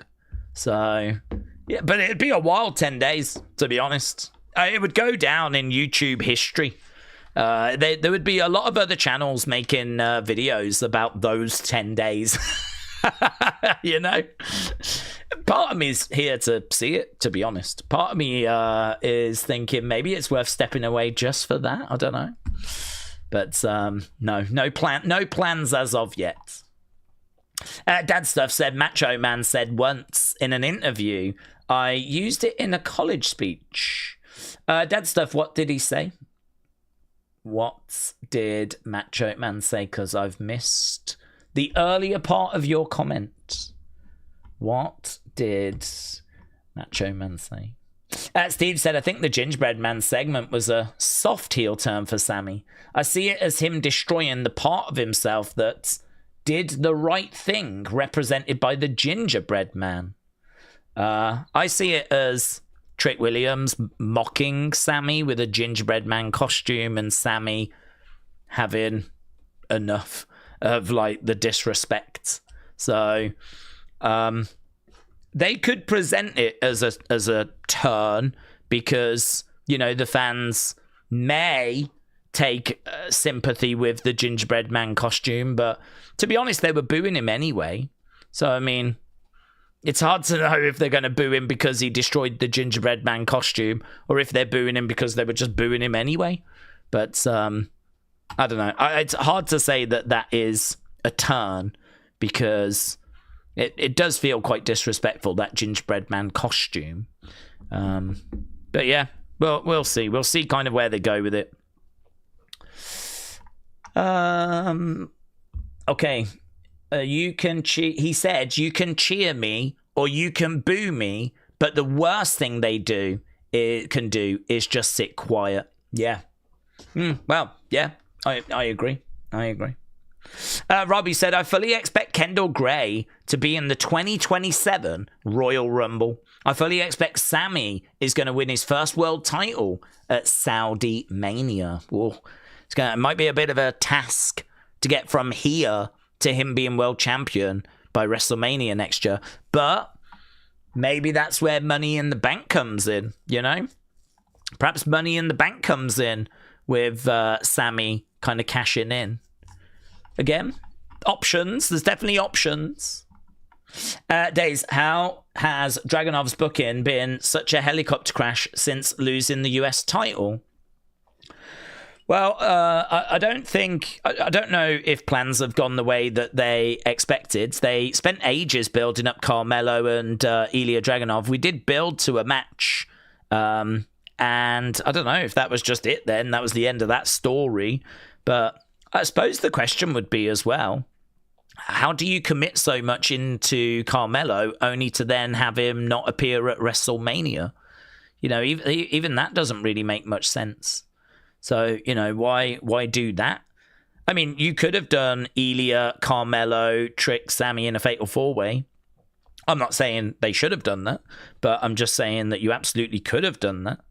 But then saying that if Sammy had missed out on WrestleMania, you might have had some people saying that was a shame as well. People always notice the people that didn't make it, you know? And like Io didn't make it. She did come running down, but she didn't make it into a match. And of course we didn't get Carmelo or Ilya, as you said. So it's one of those. I don't really worry too much about stuff like that because it's the mid card, and I think that there's a lot of talent that's around. We know there's more wrestlers than there is TV time, and it has to be that way because of the fact someone could get injured and then you need someone to kind of step in. So there is always going to be a bit of rotation. But yeah, I think the truth is that they just didn't have him in their plans for WrestleMania, which is a shame. Obviously, he was not in the plans for Backlash, so he's just going to have to wait for him to come back into the plans. Obviously, if it continues, him being sat on the sidelines, that'll just become more and more of a problem. But yeah, eventually he'll come back into the rotation. He'll come back in. You know, he'll feud with Trick, or they'll get him into a program with Sammy, or get him into a program with someone. So he'll come back in, but it's just a bit of a shame that he falls out of the rotation at WrestleMania time, you know. But then same is true with Io and Ilya and all the other people that missed out on WrestleMania. AAA starts in 20 minutes, says Edward. Kinderish said Becky has never had a Bex personality until Nia broke her nose. Also, look at Bron Breakker. People make their moment, said Kinderish. Big Tony said, Daze, would we say that Ricky SmackDown debut was botched and not good?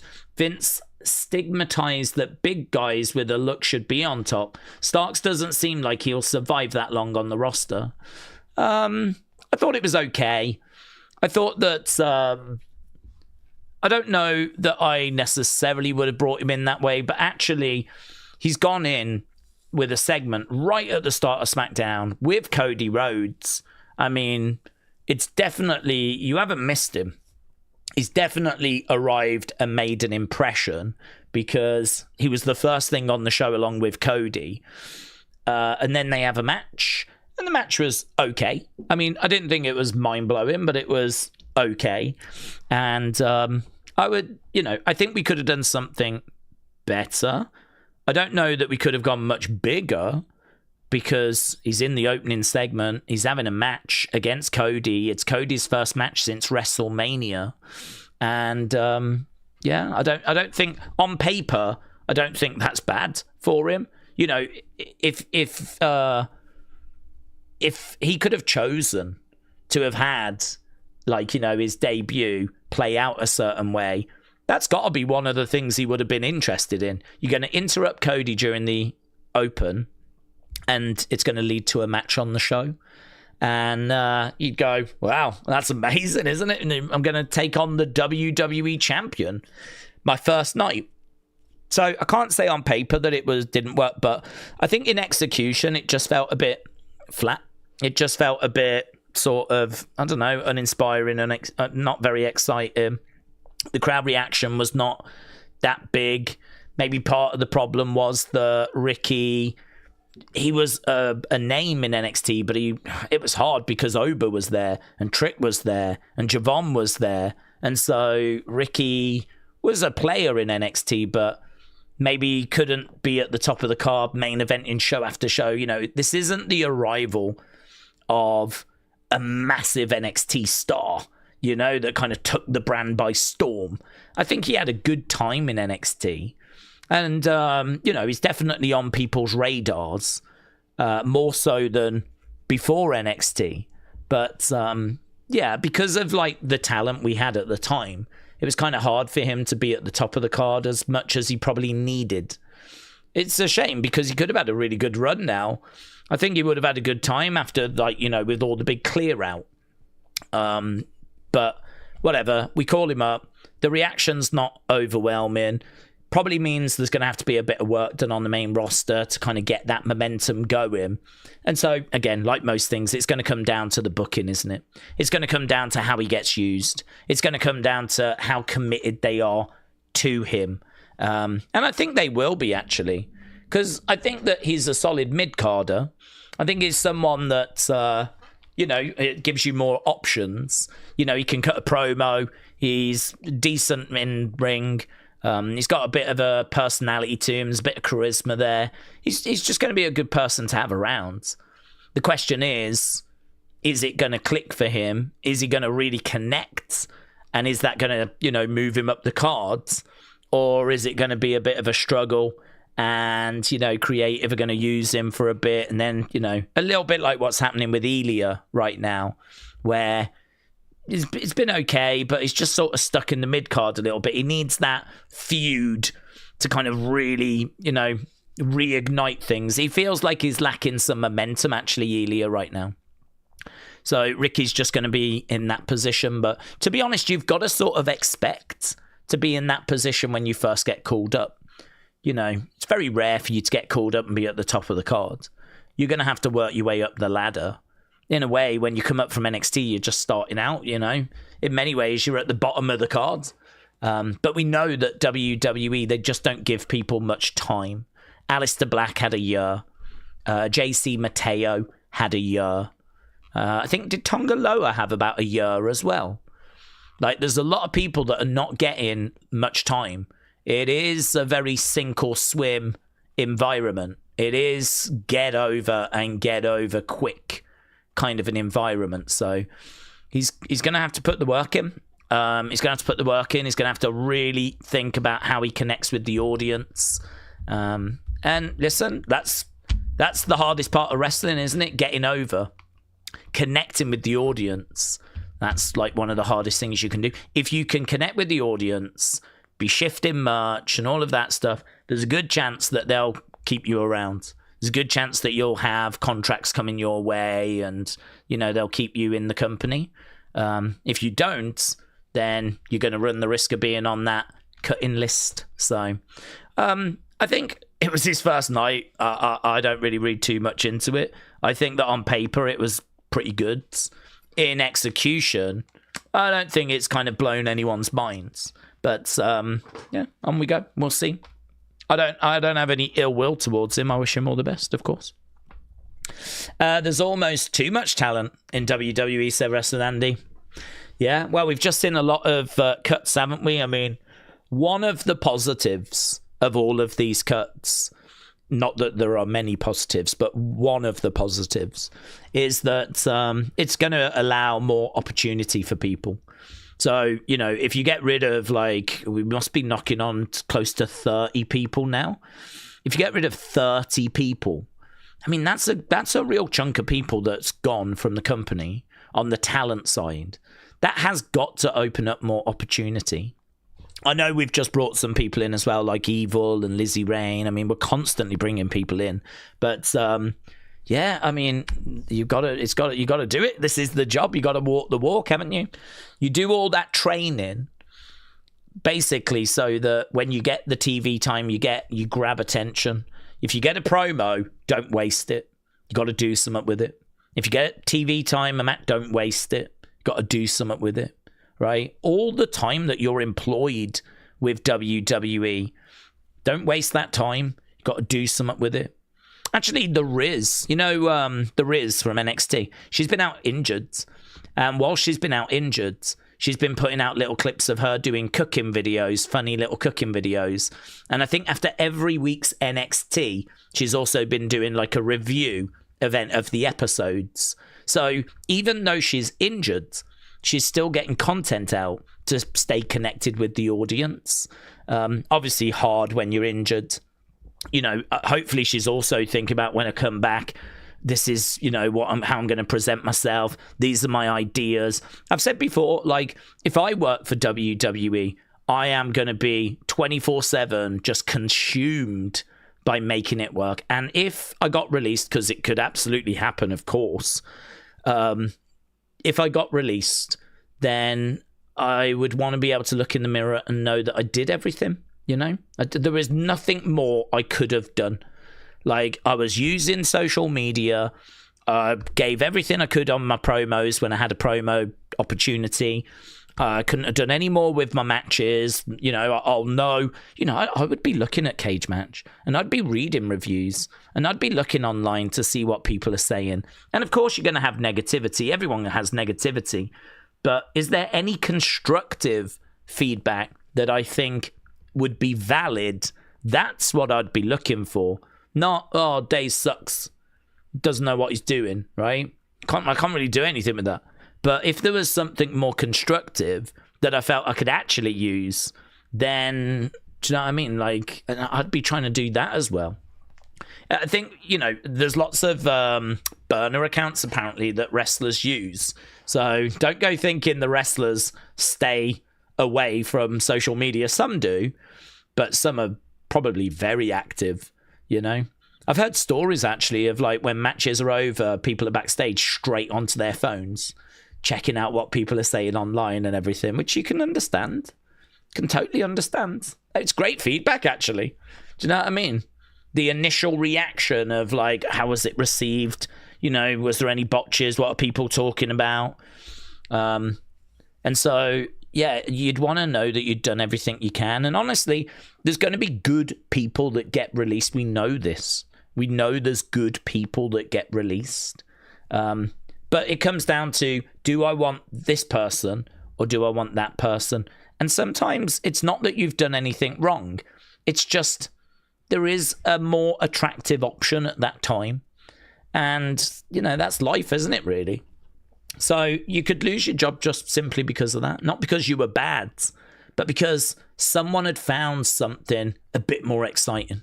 Someone had a presentation that was just a bit better, or their match quality was just a bit better.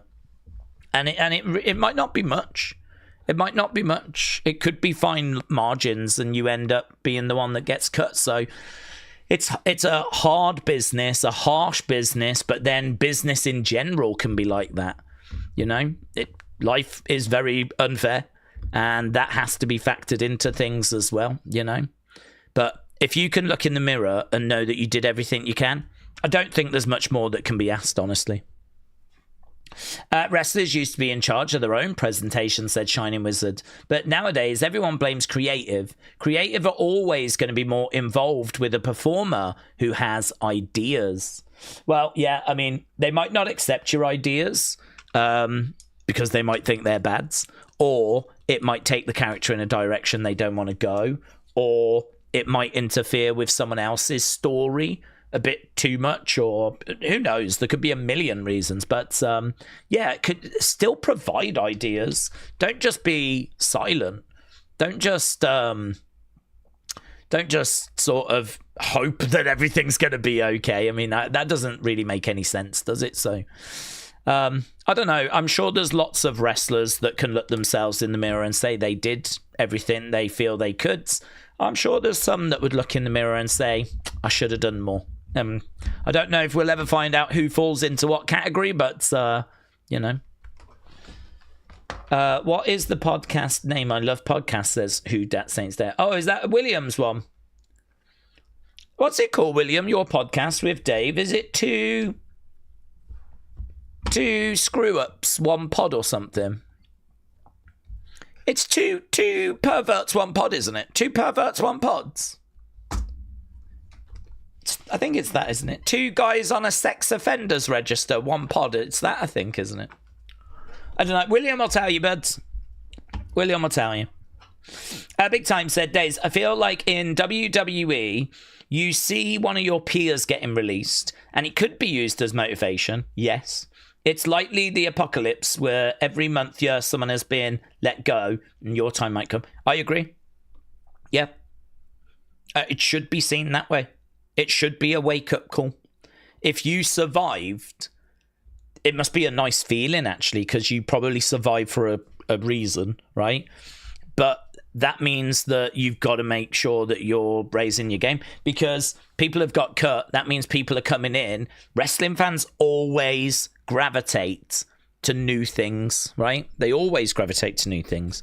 We always, I don't know if it's human nature, but we always want the shiny thing we don't have, you know? That's kind of human nature.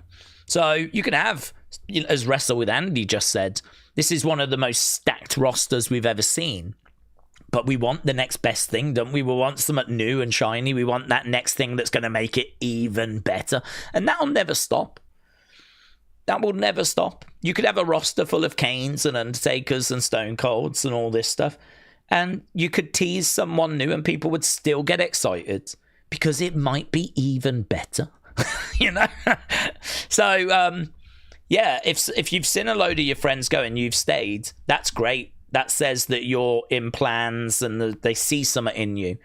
But you got to make sure that you're delivering numbers. You got the connection with the audience, all of that good stuff, you know?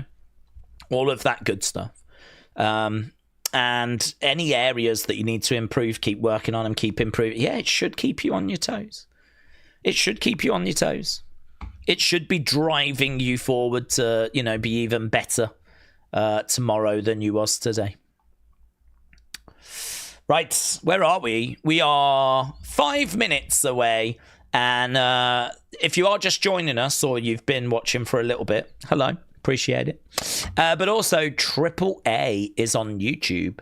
It starts in just over 4 minutes. Should be a really fun show tonight. Looking at it lasting about an hour.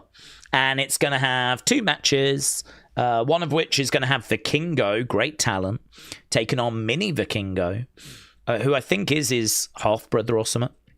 And then we've also got Rey Fenix taking on the Laredo kid, which should be another good match. And then the big one, we have got El Grande and El Grande doing a contract signing. So they're going to have a match. It's going to be Mask versus Mask. And yeah, very much looking forward to seeing where we go with that tonight. Should be fun. Should be good. And we should be starting in just over 3 minutes time. Okay. My podcast is called 2 Blows, 1 Job. I've seen that. I didn't know you was in that, King Yeti. I've definitely seen that. Was you the guy in that, was you, buds? Wow. I mean, I liked you anyway, King Yeti, but you've really gone up in my estimation now. And if it's the one that I've seen as well, you are packing. Can I just say? I don't want to be inappropriate, but very impressive. Yeah, very impressive. Days, I read a stat that said since COVID-19, over 193 wrestlers have been released by WWE in 17 rounds cuts. That's interesting. Ranging between 5 people to over 20. This has got to be one of the biggest this year. I don't remember us doing... Well, there has been big ones, but we've got to be knocking on 30 now for this year. So, I mean, it's been a big one this year that's hit. Obviously, with more today, of course. So, but yeah, that's interesting. 193 wrestlers gone. That's a lot, isn't it? That is a lot. You could start your own company comfortably with that. Okay, where are we? 2 minutes. 2 minutes. Of course you have, Days, said Flame Fist. Yes, yeah, I have. I've got it, actually. I can send it out. I'll put it in the Discord. Word Life Cena fan said, Days, do we agree with Kevin Nash saying that WWE should never have Mania in Vegas again due to the security issues from 42? No. I would say if they don't fix the security issues, then he's got a valid point. But I don't see why they can't put them in a different hotel or have better security. I suppose I'm agreeing in the sense of if you don't fix it, because, you know, we live in a dangerous world. If you're going to have people all around the wrestlers, if someone wants to do some harm, you know, I mean, there's no... I don't know if you check bags and stuff like that when you go to WWE Worlds, but I would imagine there's some sort of check. I would imagine, to stop people bringing knives and guns in, right? I don't know that any of those sort of checks are going to happen just in a hotel lobby. So you are really exposing the wrestlers to God knows what, you know? Doesn't really bear thinking about. So I do agree with him that something has to change. Otherwise, yeah, don't do it. But I don't think the fix is let's not go there. I think the fix is let's fix it, you know? Let's get better security. But that's a problem that you could have anywhere, isn't it, really? If people find out where the talent are staying, we hear a lot about people going to the hotels. It's probably just something they need to address in general, you know? It's a scary world, isn't it? Certainly right now. Okay, we got the AAA thing song going, and I'm living La Vida Loca. I was kind of enjoying it, and now they've took it off, so that's a shame. Okay, here we go then. There are 3 times the amount of people watching the official AAA stream than are joining us right here. That's a disgrace. We should have more people here than are watching the actual show. That's how it should work. So, that's disappointing, to be honest. Okay, we are about to get underway. WWE is just wrestling and entertainment. It's bad. I'm going to kick everyone's butt. No story comedy. No supernatural, says Denise. Denise, struggling with the current WWE product, but you, in the words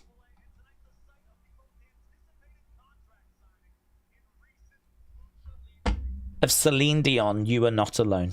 Yeah. You are not alone. I think that was about the WWE creative struggles of 2026. Here is one of the El Grandes. There is another. I wonder if they enjoy going to Mexico. I wonder if they enjoy going down there. I wonder if it's like, do you know what I mean? Fun. Probably is, isn't it? Oh, is that the merch stand? Oh, that's nice. Oh, I do like seeing a merch stand. It's a different vibe, isn't it, in Mexico? It's a different flavor. I was just thinking, like, if I'm Ludwig, Is it a hassle to keep going to Mexico, or do I quite enjoy it? And, you know, some good bars and there's a good nightlife, and I'm probably enjoying it, aren't I? Okay, here's Vikingo. Here is Omos. The big man's down there. Can always check in with the big man.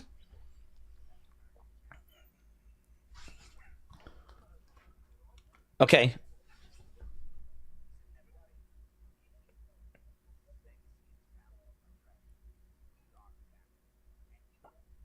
I missed the start.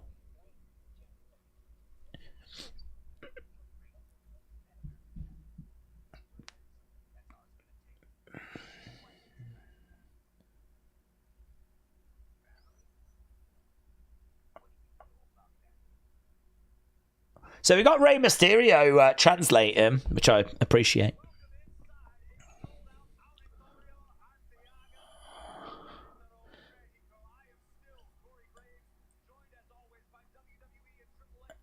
Okay, here's Mini Vikingo.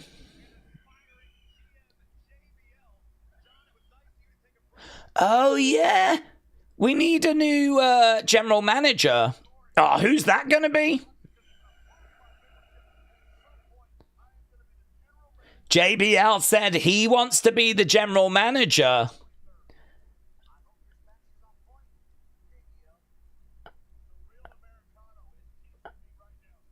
The real Americano is teaching me Spanish. Yeah, I forgot about that. We're going to get a new general manager. That could be fun, actually. That could be fun. Okay, Mini Vikingo is in the ring. Mini Vikingo versus Vikingo. This could be a sick match. Daze, how are you? Still single, handsome, good singer, and British? Well, it's because I've dedicated myself to the community. I don't see myself as being single. I'm very much taken with all of you. All of you are my partners, yeah? So if ever you wake up and I'm just lying in bed next to you, do not be surprised. This is what you've signed up for, okay? We'll get a rota going. We'll get a schedule going. Here's Vikingo then making his way down. With a pretty sick mask, actually.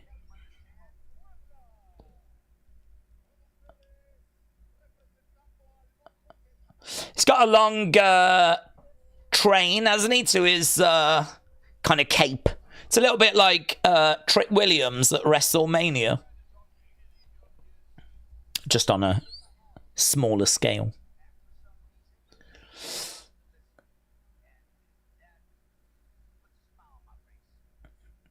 Okay, we're about to get underway then. Vikingo versus Mini Vikingo, and this could seriously cook, mate. Oh, he throws his cape over. Mini Vikingo starts jumping on him and stomping away. Okay, here we go. Here we go.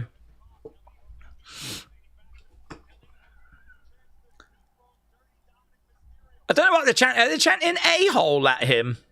Vikingo charges over. Drop kick. Mini Vikingo goes down. He's got him over in the corner. Oh, I thought he was going to spit at him then. Instead, he slaps him in the face. Starts stomping down on him. Vikingo comes over again. Jumping down on Mini Vikingo. Mini Vikingo's really young. I'd imagine there's some really high hopes for him. Drop kick there by Vikingo. Mini Vikingo in the corner. He's just a kid. He's just a boy. Beat him up, Vikingo. Yeah. Make him bleed. Make him bleed. Make him bleed. Yeah, well, you shouldn't be in there, should you? Eh?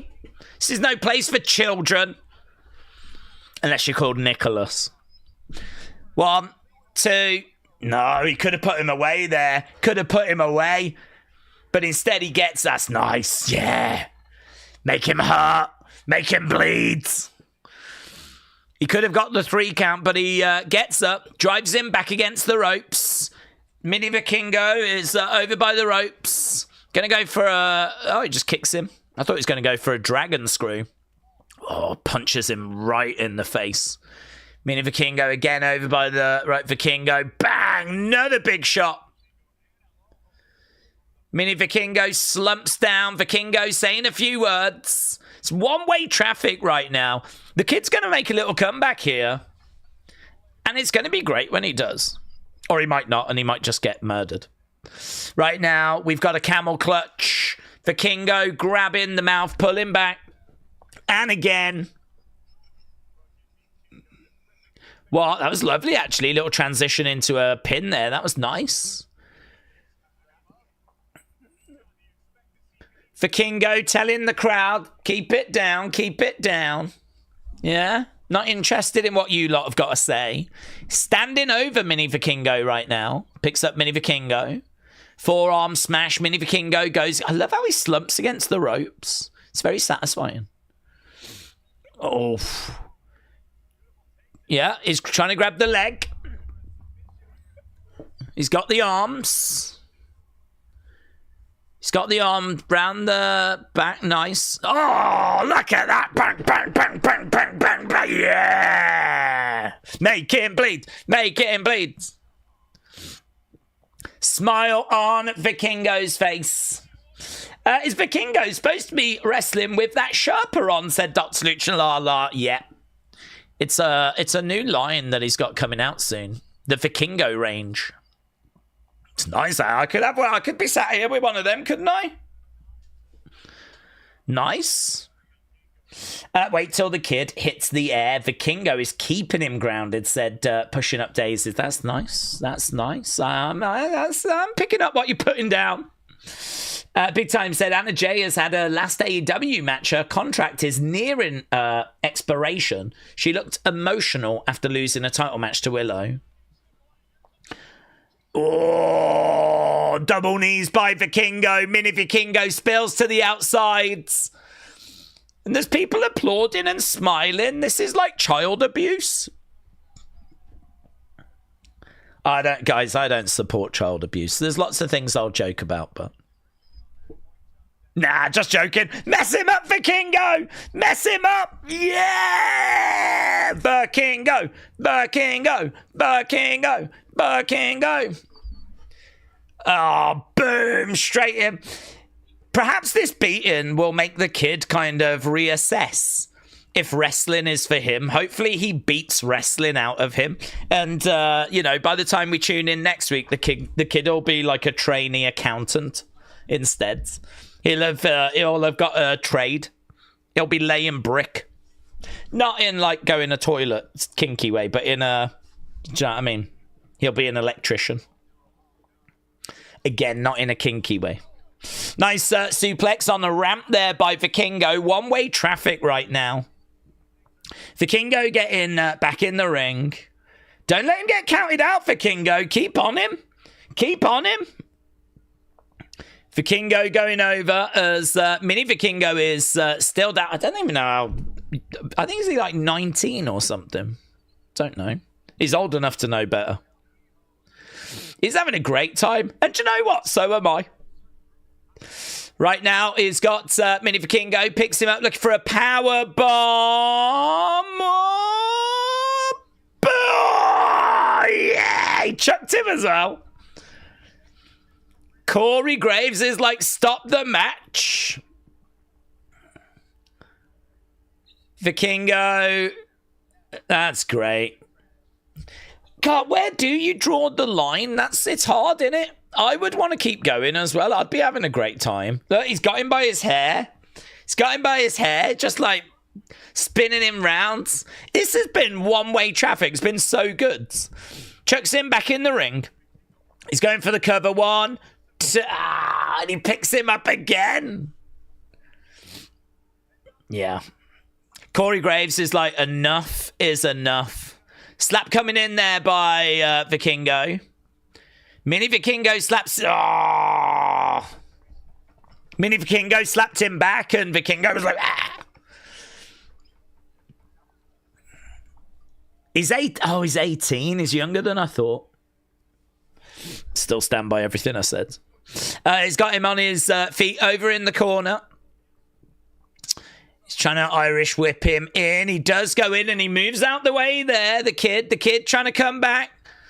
Top rope enziguri. The kids charging back. Here we go. Here's the comeback now. Goes up over the top. Whoa, lovely work. 1, 2. Vikingo manages to kick out. Like I said, I really rate this kid. What a talent. Stick it to him, kids.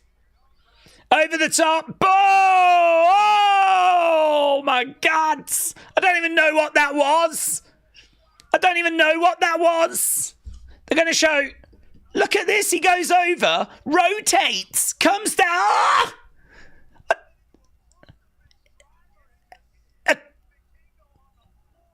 So I don't even know how he did that.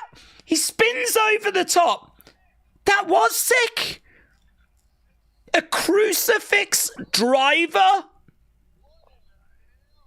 JBL doesn't know what he's in. Oh, they need to do another replay on that, mate. They need to do another replay on that. In fact, they need to do nothing but replays of that because that was absolutely incredible. Mate, that is insane. Guys, some of you were really off about this, kids, and I think you should apologize because this kid is absolutely incredible. I would imagine that Javon Evans has got pictures of Mini Vikingo on his wall. Right now, Vikingo is in the ring. The kid is climbing up. Come on, kids! Oh, how did he... Oh, he just went for a springboard splash. Very simple move. The kind of move I can do. And Vikingo gets his knees up. The kid powerbomb down. Vikingo 1, 2. Kick out by the kids. This match carrying on. Mate, I'm all right if they want to do this as like an Iron Man match. This is good. This is really good. Guy, I'm just going to say it. We're all thinking it, and I'm just going to say it. I genuinely think this match that we're watching right now, and I might regret this, I don't know, but I think this match I'm watching right now, I think it is better than Brie Bella and Paige against Irresistible Forces. I think it is. I am enjoying this more. Right now, we've got a turnbuckle pad that's being taken off the turnbuckle because that's where they live. Vikingo going over, grabbing Mini Vikingo.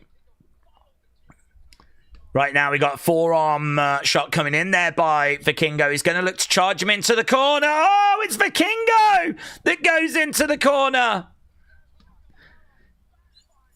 Talk about a backfire. The kid's going up.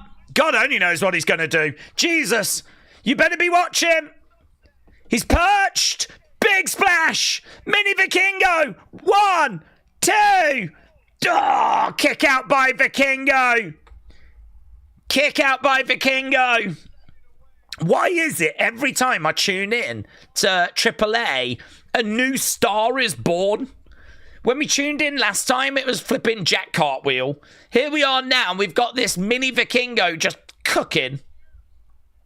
Just making wrestling look like the easiest thing in the world. Vikingo hurls him into the referee. The referee has gone to the outsides. Goes up, looking to take him over into a pin. It was a Frankensteiner that he did. What's gone on? What's gone on? What's happened? The bell's rung.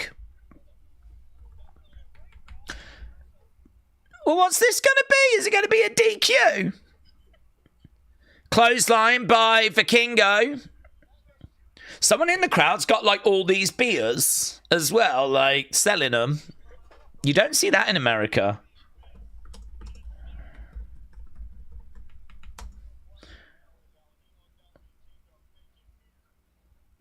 We don't know what's happened. We don't know what the result is. Just stay down, kids. What is he doing? He's got the kid up. Oh, and he drives him down. Mini Vikingo just getting battered right now. Absolutely battered.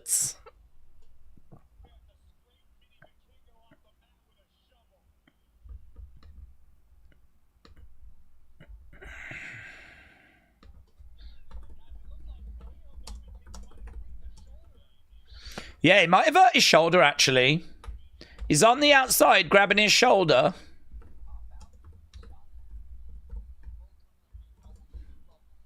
He's grabbing a chair.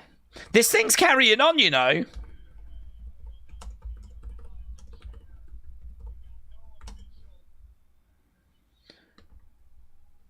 I still don't know. I am bothered by not knowing what's happened, result-wise. Coming down, grabbing a chair. Wagner with a chair. Daze's Paige and Brie versus Lash Nia, a strong candidate for worst women's match of the year. Yeah, I would say it would be, yeah.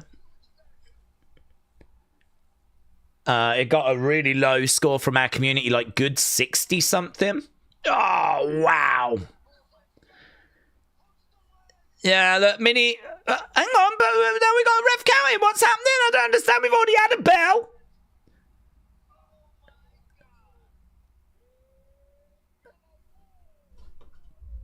What does this? What happened?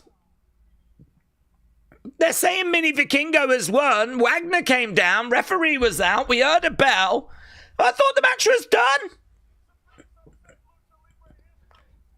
JBL said this is the biggest upset in Lucha Libre history, but what? What was the bell?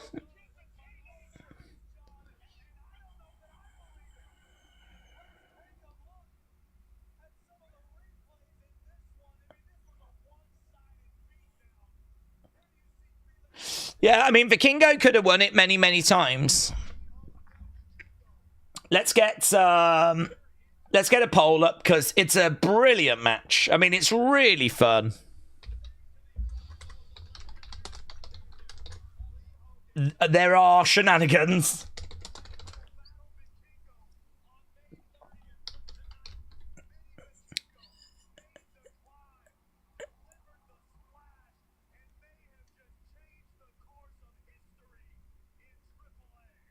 Yeah, what an amazing talent he is.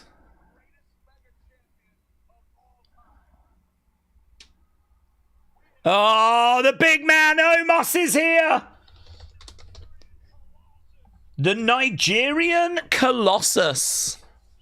Do you reckon he'll be on a collision course with Ober at some point? Ober and Omos. You could definitely see that, couldn't you, at some point?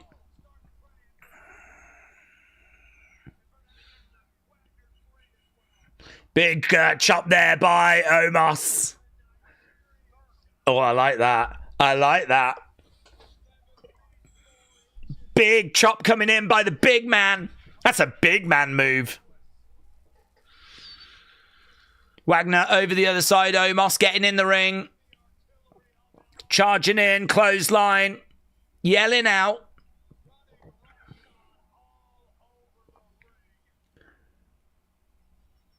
Oh, man. I wonder if Omos is getting it.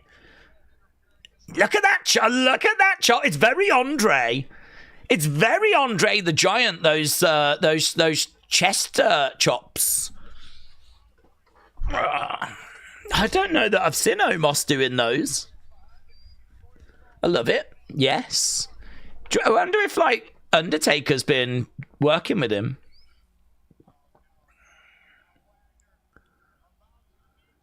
Oh, my God. Now someone else is coming down. What the flip? Bang! Chair shot! Galeno's here.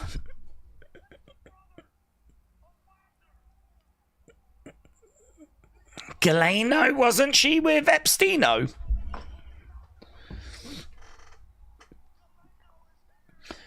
Going for a clothesline over against the ropes. Omos over the top to the outside.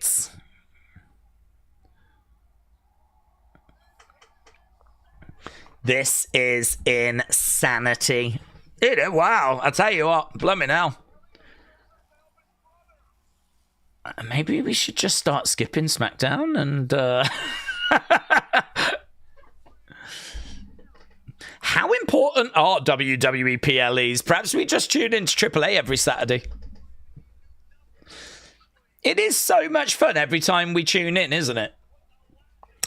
Dr. Luchalala, Vikingo is out, I'm guessing, since he's not next to Omos.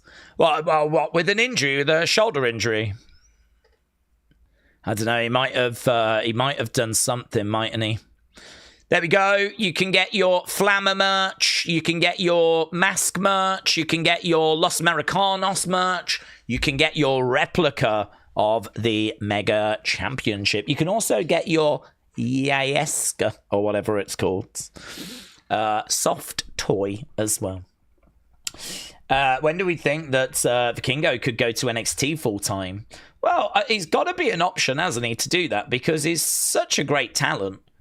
I don't know why we wouldn't look to do that, but yeah, I think at the moment they're just like establishing AAA, and I don't know if they feel like they need him right now, but I don't know, maybe more towards like post SummerSlam, more towards the end of this year, we could see some movement. I suppose it depends on where they are with AAA, because AAA is very important to them. You know, they've got Dominic going over, they've got the El Grandes going over. Like, I don't think now's the time that they're looking to really lose talent from AAA, because they're trying to establish it. It's kind of going toe-to-toe with CMLL. I suppose for us, we're kind of watching it thinking, when's the talent leaving and going to go to NXT and going to go to the main roster? But for them, they're kind of battling to try and get the dominant brand in Mexico, and they're battling against CMLL, and you know, they're trying to grab attention, and there's a proper war going on. You know, there's quite a few wars going on in Mexico, actually, largely to do with the cartels, but they are battling away with CMLL, so don't think they'll be looking to really lose anyone at the moment. But yeah, he could have a future with NXT, maybe as we get more towards the end of the year and start of next year, but it'll depend where things are. How old is Vikingo? He is just 29. He's just a baby. He's just a child. Right, we are at commercial break. 25 minutes gone. We got one more match coming up, which is going to be Rey Fenix taking on Laredo Kids, and then it will be the contract signing. So we've just got those coming up. Robbie said, I think NXT could pick up Mike Santana and Leon Slater by the end of the year as well. I think Santana is free at the end of July. Chuck said, I think LA Knight could be on the chopping block. Pushing Up Daisy said, the CMLL champion is my favourite. We don't like CMLL over here. We think they suck. We are very tribalistic on this stream. We are firmly in the AAA fan club. So CMLL sucks, and everyone that watches it sucks as well. Okay, we're back from commercial break. Here comes Laredo Kids. Match number 2. It's going to have to go some to beat what we've just saw. Laredo Kids versus Rey Fenix. Can't wait for Triple Mania, says Tribal List. Yes, that's the right attitude. Can we have 2 hours of this instead of SmackDown, said Metal Mama. Please and thanks. This is much better than SmackDown. You could make the argument that AAA used Wyatt 6 more interesting than SmackDown did as well. Do you remember when the Wyatt 6 had that weird street fight thing with stalls and all of that as they were taken on site? That was way more interesting than anything they did on SmackDown with the Wyatt 6. So they're even booking SmackDown stars better than SmackDown. Daze, do we think Flammer would be a great addition to NXT? Well, I like what I've seen of her. I've only seen a bit of her. So she would be a positive for the women's division. But again, are they looking to lose people of that caliber from AAA at this point?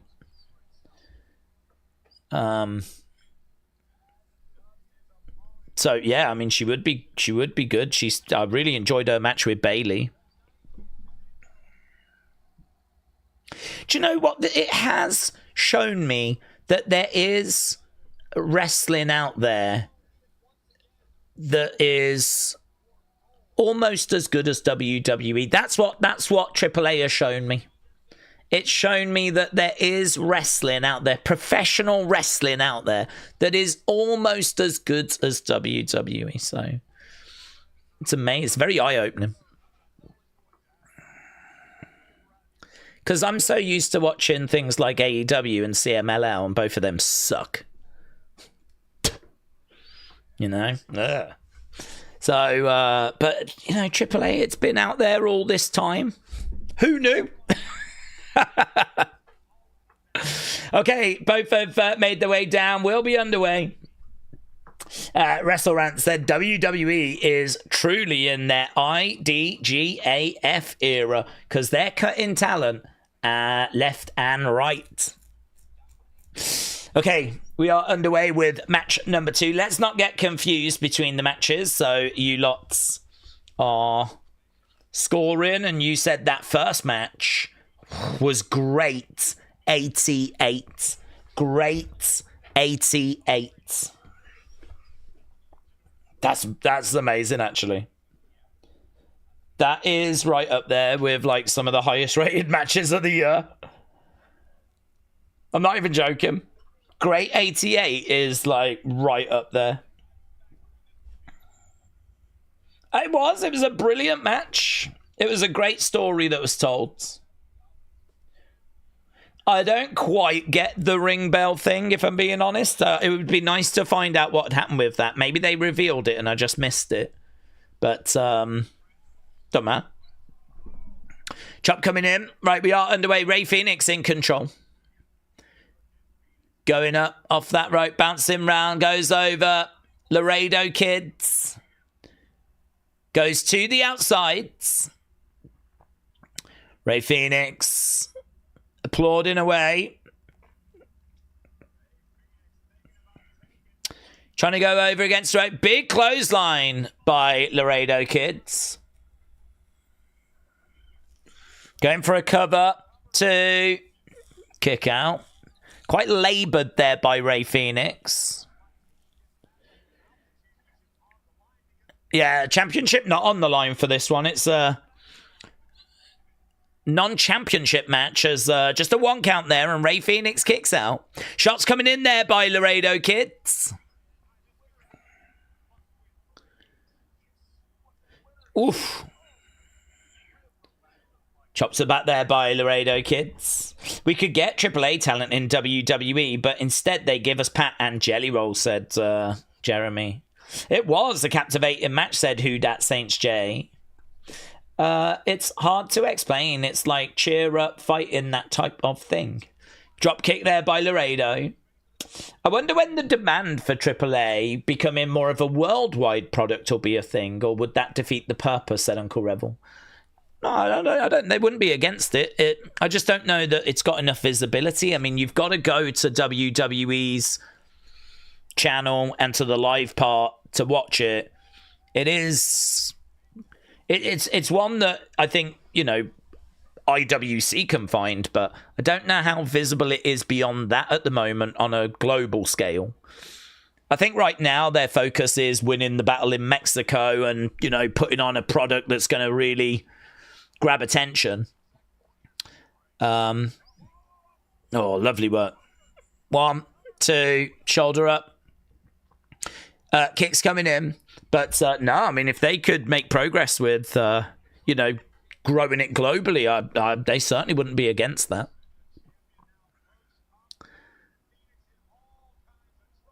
Phoenix is up with a big spot. That was huge. That looked great. What? Oh, shoulder up. What if WrestleMania did a rebrand slightly, and it was about celebrating all the different companies, like TNA and AAA and NXT. It doesn't have to be at Mania, but maybe at a pay-per-view, said Wrestle Andy. Yeah, you could do that. I suppose not like a Worlds Collide thing, because you don't need like NXT versus. You just have like, you know, a great AAA match, a great NXT match. It's just a bit hard, isn't it? Because your average wrestling fan probably ain't tuning into all of these shows. So obviously you'd need to have a good couple of WWE matches. Big main event, you know, Roman, Cody, whatever. But yeah, you could do it. I mean, you could probably chuck a AAA match on a Saturday night's main event. Lovely work there by Rey Fenix, running on that top rope, booting Laredo Kid in the side of the head. Laredo Kid goes down. Fans are into it. They're chanting away. We have got about 25 minutes or so left in this show. Obviously, we've still got the contract signing coming up as on the outside of the ring right now. Shot to the midsection, and again there by Laredo Kid. Oh! Big slap coming in. He picks up Rey Fenix. Rey Fenix gets back into the ring. There's a top rope enziguri. Oh, that was cool, actually. Cameraman was on the outside. Top rope enziguri. Laredo Kid kind of falls towards you. It looked good. Going to the outside, trying to take him overhead, and he does.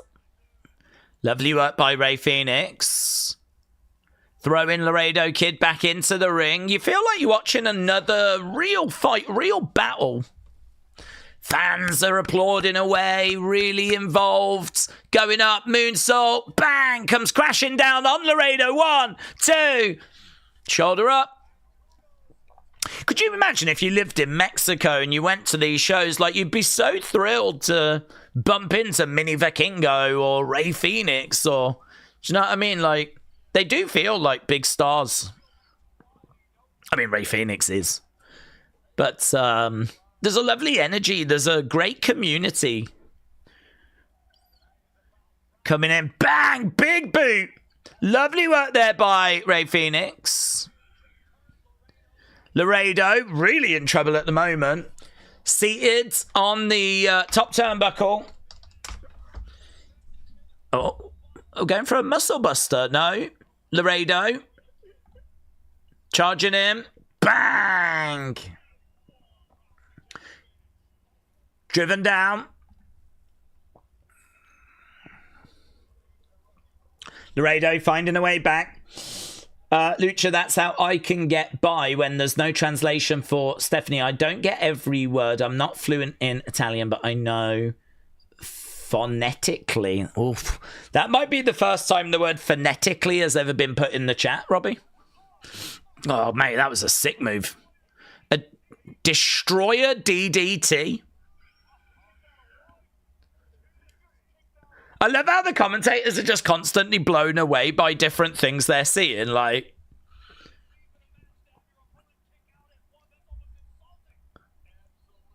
it did kick out at one.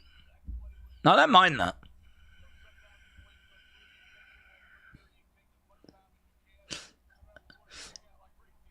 Rey Fenix down. Laredo couldn't believe that he didn't just put him away there. We got an air horn going off. Slap coming in there by Laredo. Going over into the corner. Rey Fenix coming up. Whoa! Look at it! Amazing! 1, 2. Shoulder up.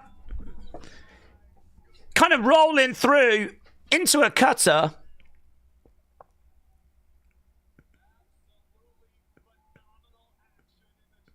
That was nice.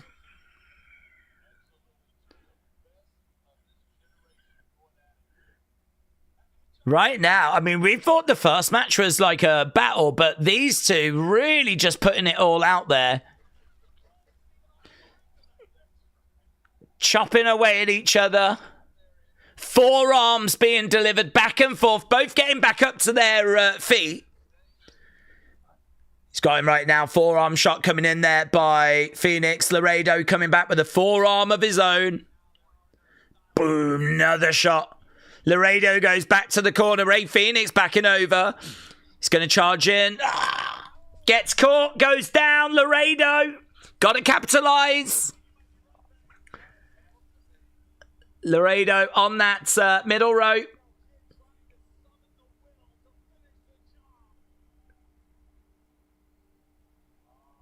Oh. Do you know, do we have lots of luchas going at each other in WWE? I can't really think of it. I can't really think of, like, we haven't got any heel luchas, have we? A Mexican muscle buster. 1, 2, 3. Rey Fenix gets it. I'm trying to think, like, I suppose we got El Grande, but that doesn't really count because Ludwig's not been doing it that long. And we've got Ryo and Bravo, but I'm talking like this kind of caliber, you know? Dragon Lee. Maybe Dragon Lee needs to be a heel. Penta's not going to go heel. Maybe Rey Fenix could go heel. And that could break Penta's heart. And then we get Penta versus Rey Fenix. Yeah.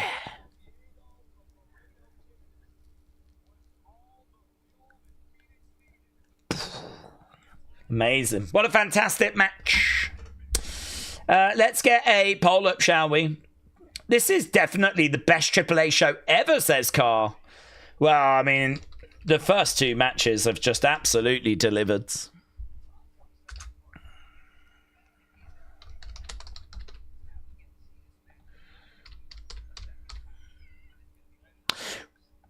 Rey Mysterio said it's no bad thing that Rey Fenix got the victory here because there's a good chance that that means we get the rematch, maybe with the title on the line. Are people throwing coins in the ring? What's all being chucked in? Ladies and gentlemen, please do not throw coins into the ring. They're throwing coins?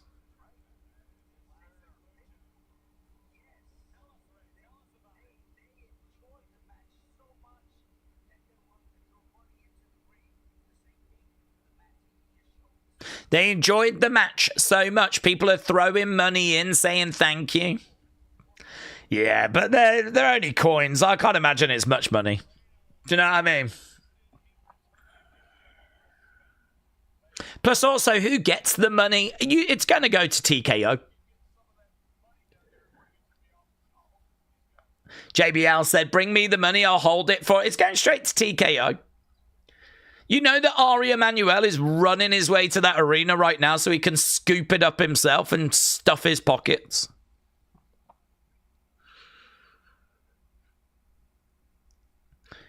There we go. Look, Laredo barges past. Oh, here's Psycho Circus.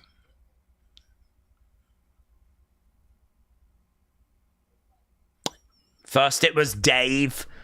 Then it was Panic. We stay alert. Oh, is it War Raiders?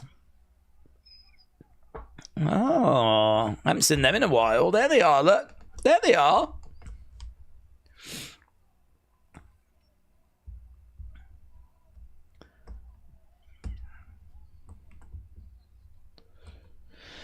Okay, so it looks like Psycho Circus have got a bit of a problem, a bit of an issue with the War Raiders at the moment.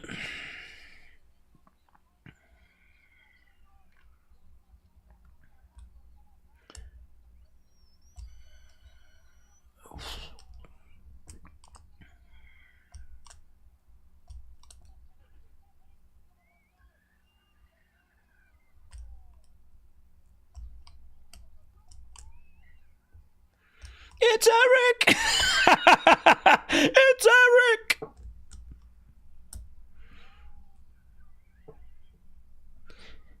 So, where are we going with this, kids? Pagano arrives, but it wasn't in time.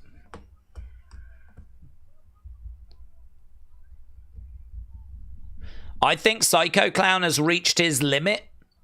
Oh my God, they're arguing. I didn't know about this. No one told me Pagano and Psycho Clown had a falling out.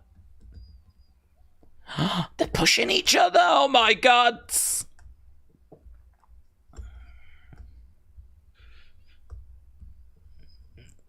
Are we heading to Psycho Clown versus Pagano? Yes. Oh my God. Murder Clown's down. Oh my God.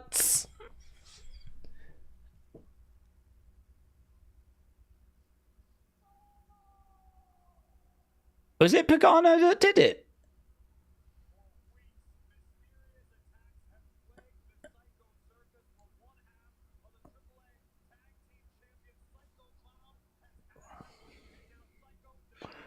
He's going to confront him. Next week? Wow. This is good, isn't it? I think Doink could have been like this in the 90s, like a serious heel clown. He could. Uncle Rebel said Psycho Circus is still being picked off one by one, and we didn't know who it was. I guess it was not the Wyatts. No, they seem to be teasing that it's Pagano. But it might not be Pagano. Was that a Pagano bandana, says Mayor Pete. Tribalist said it looks like it. Where's Gingerbread Clown, says Robbie. Sammy already got to him. Sammy already murked him. He's getting buried next week.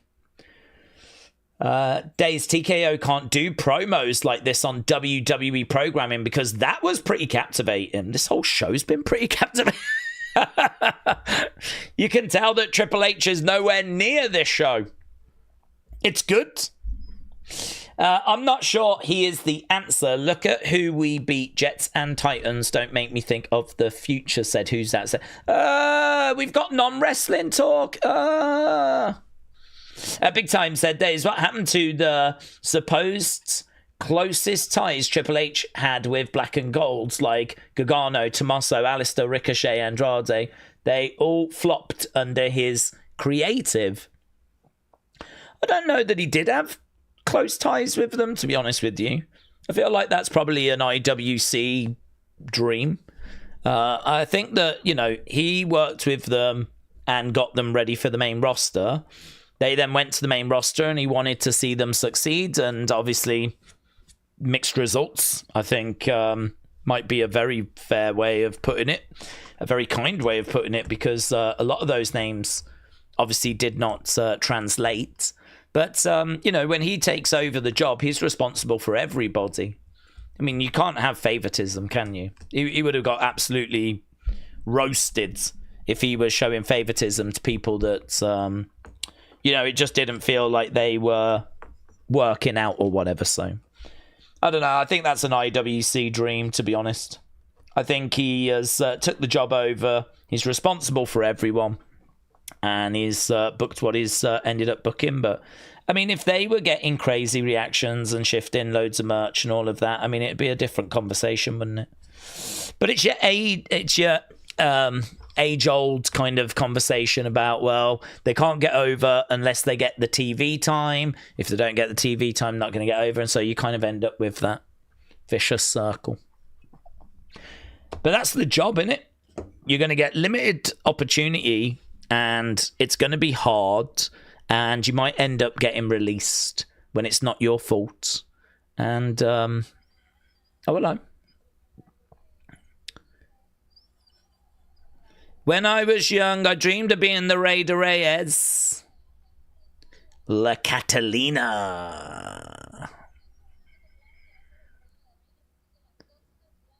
Is she the one? I think she's the one. I think she is going to take that belt from Flammer. Is she going to be competing on May 30th? Her debut is... Oh, God, she's debuting next week. I can't watch next week. We can't watch next week because we got Backlash. Backlash. Stupid Backlash. We need answers from Pagano, and we need La Catalina to watch her debut. Okay, this could be good now. This could be seriously good.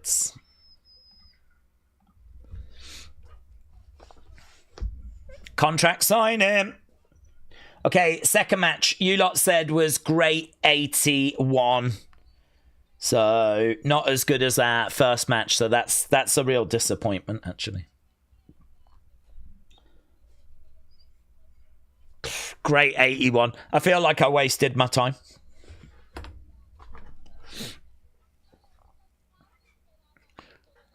I don't know what she's saying. Oh, he probably doesn't mind, does he, Ludwig, going down to Mexico because his boo, his bae is down there.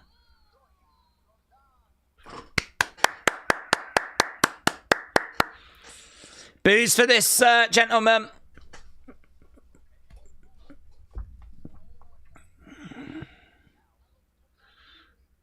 We've got 12 minutes. We can have some time here. Kathy Kelly has got some competition, says Celts.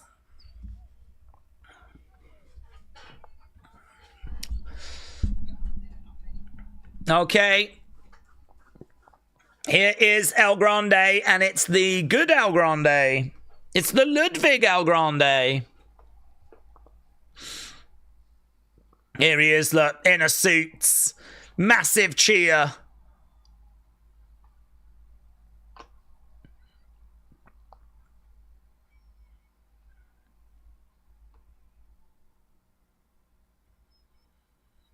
El Grande making his way down to the ring. No sign of Rayo or Bravo. Lots of security in there, you know.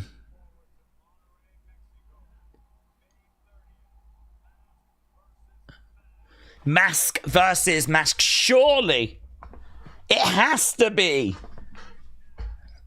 this version of El Grande that wins. Surely. JBL said he's a fraud.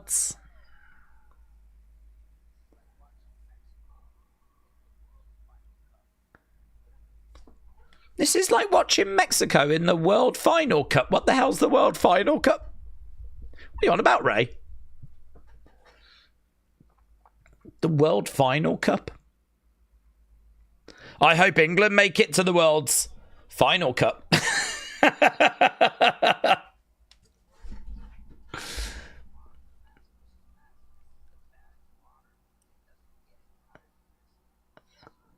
It's a nice looking suit, that is. Yeah. Celt cheering on for the World Final. We're all, we can joke, but we're all going to be watching it.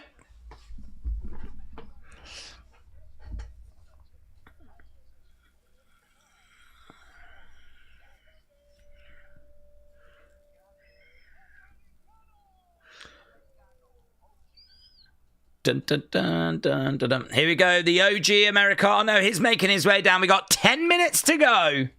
It is a nice suit. Not so much this one. The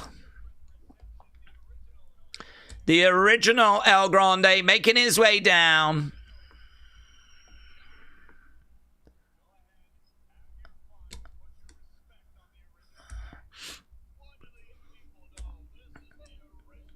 Here's JBL. JBL saying, what do these people know? This is the original El Grande.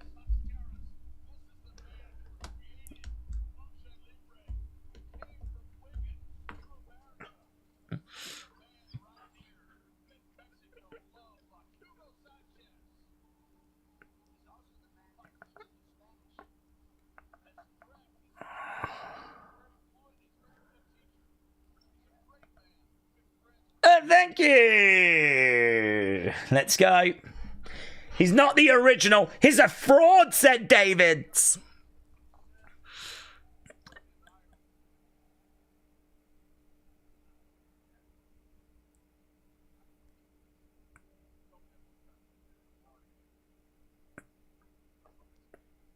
Okay, look, we got both of the El Grandes trying to, Ludwig El Grande is trying to get to Chad El Grande.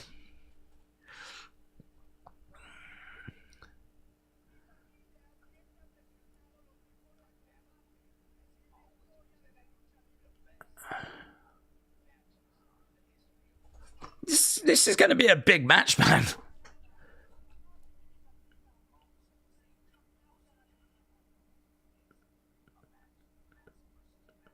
The most sacred is mask versus mask match. The loser has to take off their mask. Can you get away with having another mask under the mask?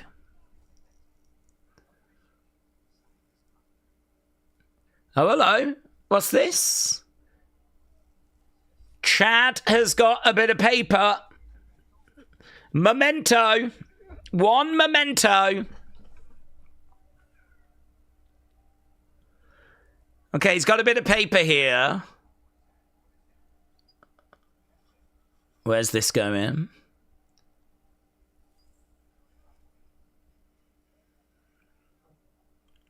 Shaking, isn't he, the dude? Look at him.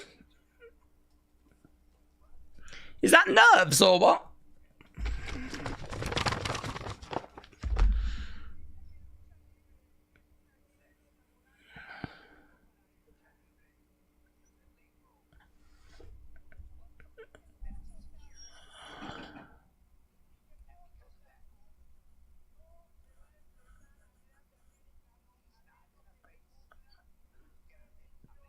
He's not going to face him. Unless...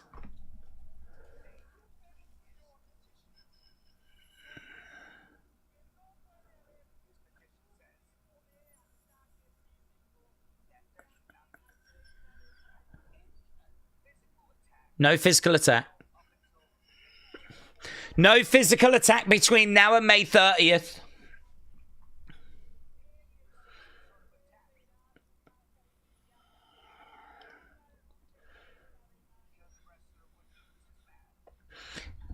Okay, if he gets attacked, the other wrestler will lose his mask. Is he going to pretend to be attacked at some point over the next few weeks?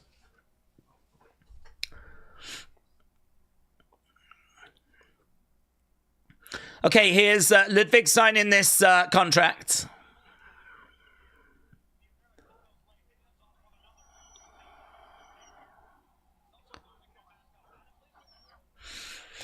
Okay.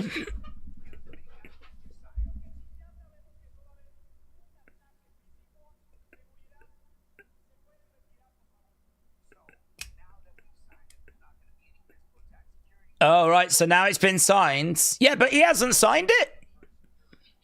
Only Ludwig has signed it. Yeah, Ray's just pointed that out.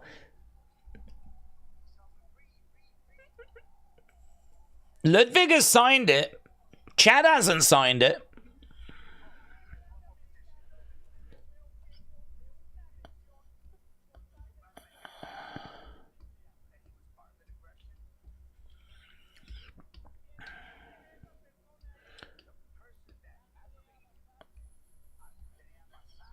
Oh, what, her? Yeah, she did actually. I was here for this. She did. Yeah.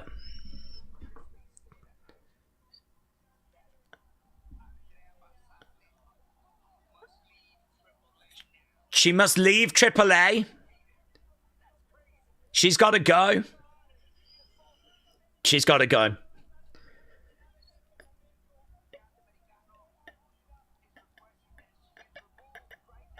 Oh, what's he? Well, he's already signed it, hasn't he? Hasn't he already signed it? Shut up.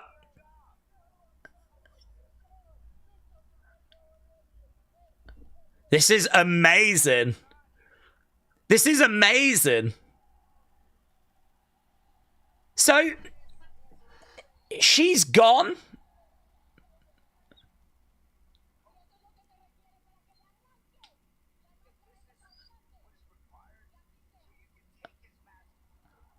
If this is what it takes, then do it. So if we're going to get this match, she's got to leave AAA. Don't worry about me. Sign it. Do it. Oh my God. This is amazing. This is amazing. Who saw this? Swerve coming. I'll only do the match if she goes and leaves AAA. She has sacrificed her position so that we get the match. So good. Wow. A-hole chants. A-hole chants are ringing out. Oh, God. I mean, he wanted to kill him anyway. He really wants to kill him now. He can't touch him until May 30th. That's the other stipulation. But this match is... Oh!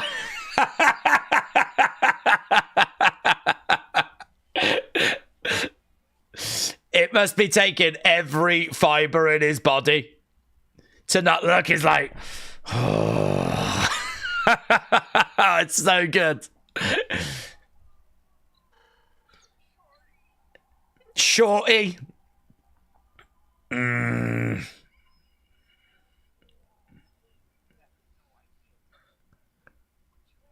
You've no idea what you've done. And then from behind, oh, we got the Creeds. Damn, we've got the Creeds. So the Creeds are getting involved. Wow, I mean, at least we know what's happening with the Creeds now. Ludwig gets... oh, we've got an American flag. Boo! Boo! Look at that, holding up the stars and stripes. Mexico bursts into loud boos.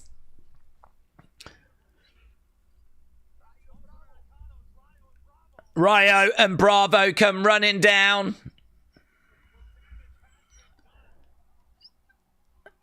Oh, mate, that was so good. That was so good. Mayor Pete said, this explains why the Creeds weren't released.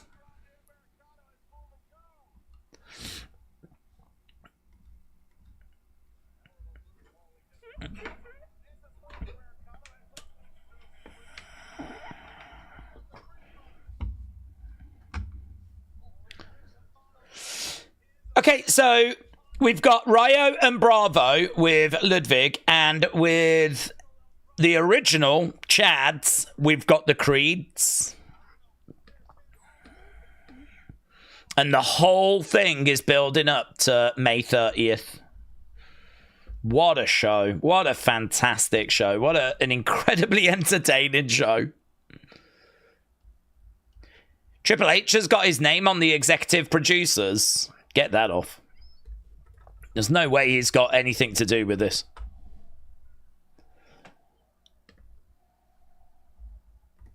Fans are chanting as the show comes to an end, and that was well worth tuning in for. So good, so entertaining. It made me feel things. Wrestling Figure Gods. Shout out to you. Love all you guys. Randy. Wrestling Figure God. Thank you, my friends. I did see as well. So, Wrestling Figure God, thank you. Want to give a big shout out to, was it King Yeti? King Yeti. Who we only found out tonight had featured in adult entertainment. But I don't think we were too surprised with that. Discovery. I think I could have put those pieces together anyway. But yeah, a big thank you to King Yeti. Maybe that's why he's known as King. Yeah. And appreciate the support, but firing in some gifted memberships as all of that was playing out. And what a really entertaining show. I love that stipulation of she's got to go, she's done. Obviously, I'm sure they'll find a way of bringing her back. But, I don't know, it's just got these, like, do you know what I mean? She's having to choose between her career and her man. And that's a situation no girl wants to find herself in, let's be honest. But that's the situation she found herself in, and she chose her man. And it made me think of that guy at WrestleMania 7. I don't even know if it was a guy, actually, that was, like, cheering when Miss Elizabeth came down to help the Macho Man. Yeah! It was amazing. If this is what it takes for you to get your hands on him, then so be it. And off she went. So good. I mean, I don't know about you, but genuinely, joking aside, I thought that was just going to be a contract signing where they'd probably end up brawling and, you know, the kind of thing you expect. The fact they didn't even touch, and the fact that we actually went down a different path, a more psychological path, and actually we introduced some new players, we had those stipulations. Oh, what a captivating, engaging segment it was.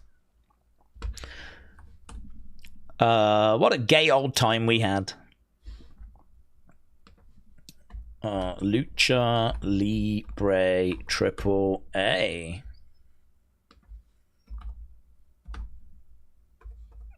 Drama.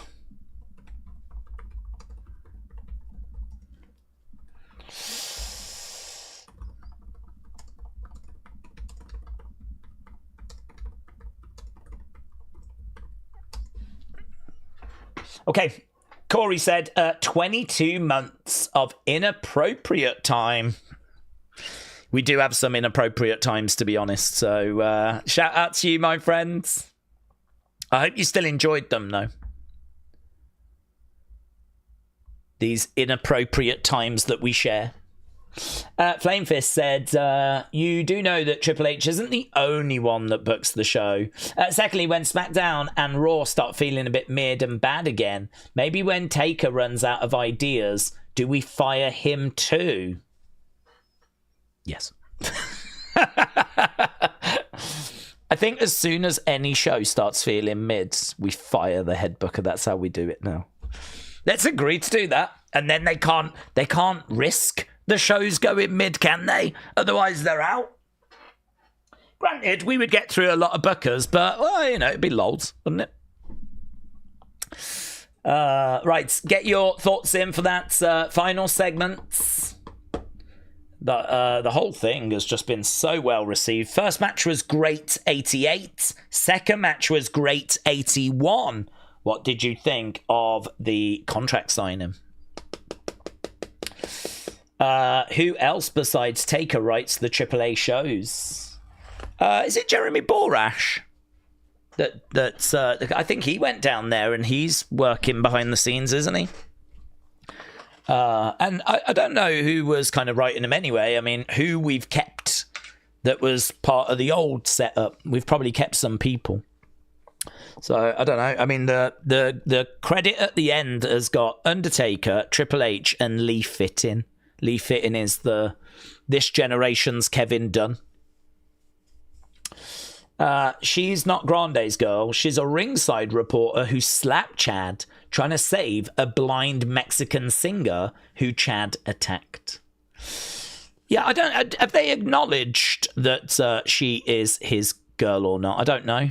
I know they're seeing each other in real life, but I don't know if they've acknowledged it on camera. WrestleRant said, it really is crazy how different Raw, SmackDown, NXT, and AAA is when it's all under the same umbrella. It's just wild, said WrestleRants. We call him under Triple A Taker. Yes, that is what we call him now, Victor. AAA and SmackDown is like night and day, says Jojo. SmackDown is terrible weekly show. Tribalist said, yes, they have acknowledged they're together, right? To be honest, I didn't actually know if they had or if they hadn't, but the way that they were kind of like touching each other's face and everything, it felt like they had. Corey said, AAA is very good, but it would be even better with Pat. Well, everything's improved with Pat. We know this. Just look at the rip-roaring success of WrestleMania 42 Night 1. Carter said Chavo produces the match, right? Chavo Guerrero, along with Pete Dunne and Lindsay and Matt Bloom. They're producers, match producers. They said that it was his woman last week, says Tribal List. Big Time said, if we're looking, do we have Fatal Influence win tag belts? Absolutely, we can do that. Yeah, I mean, I'm not in a mad rush, but I just love that group. So yeah, we can definitely get them in the mix this year. I'm not in like a crazy rush though. I never am in a crazy rush. Pretty chilled. Was Jacob on the phone with Pat? Said Wrestling Fit. It's a good question. We're definitely hoping so. Some people are thinking he might have been on the phone to the Gingerbread Man. And, it's just another setback for him. Snarls said, either way, it's entertaining AF. Right, let's get the poll, shall we? It's been up for 5 minutes. Let's get the results. We do need it to be a 2-hour show, says Carl. Okay, that came in as great 92. That's mental. We just had 2 matches and a segment, and it's great 88, great 81, great 92. Legitimately, that hour seriously might be amongst the best hours of wrestling we've had in recent times. Not even just this year, but just in recent times.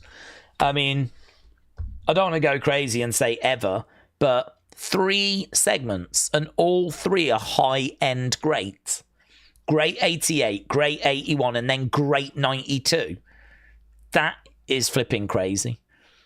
I mean, maybe if we'd just gone to a main event now and it was for, like, the top title and there was a title change, like, maybe then we would be saying this is, like, one of the greatest shows ever, but even so, that is, for an average weekly episode of AAA, that is crazy. There are many SmackDowns and Raws that get nowhere near great for any of their segments. And here you've just had 3 in a row. Bang, bang, bang. And they deserved it as well. I mean, the opening match was amazing. The second match was fantastic. And I love the drama that was in that last segment as well. So good. A pleasure. An absolute pleasure to be sat here watching that with you guys. I hope you enjoyed it as much as I did, and seemingly as much as the community did. Obviously, we'll be back on Monday for Raw. Don't know what other news is going to come out. It's been a busy news day today. Unseen is obviously up and out. We may have an episode of Unseen tomorrow. Don't know. All depends what happens. But yeah, a big thank you to everyone that has joined us. I know there's many other things for you to do on a Saturday night, but yeah, great, loved it, had a great time. So thanks for joining us, really appreciate it, and I'll see you again next time. Bye for now.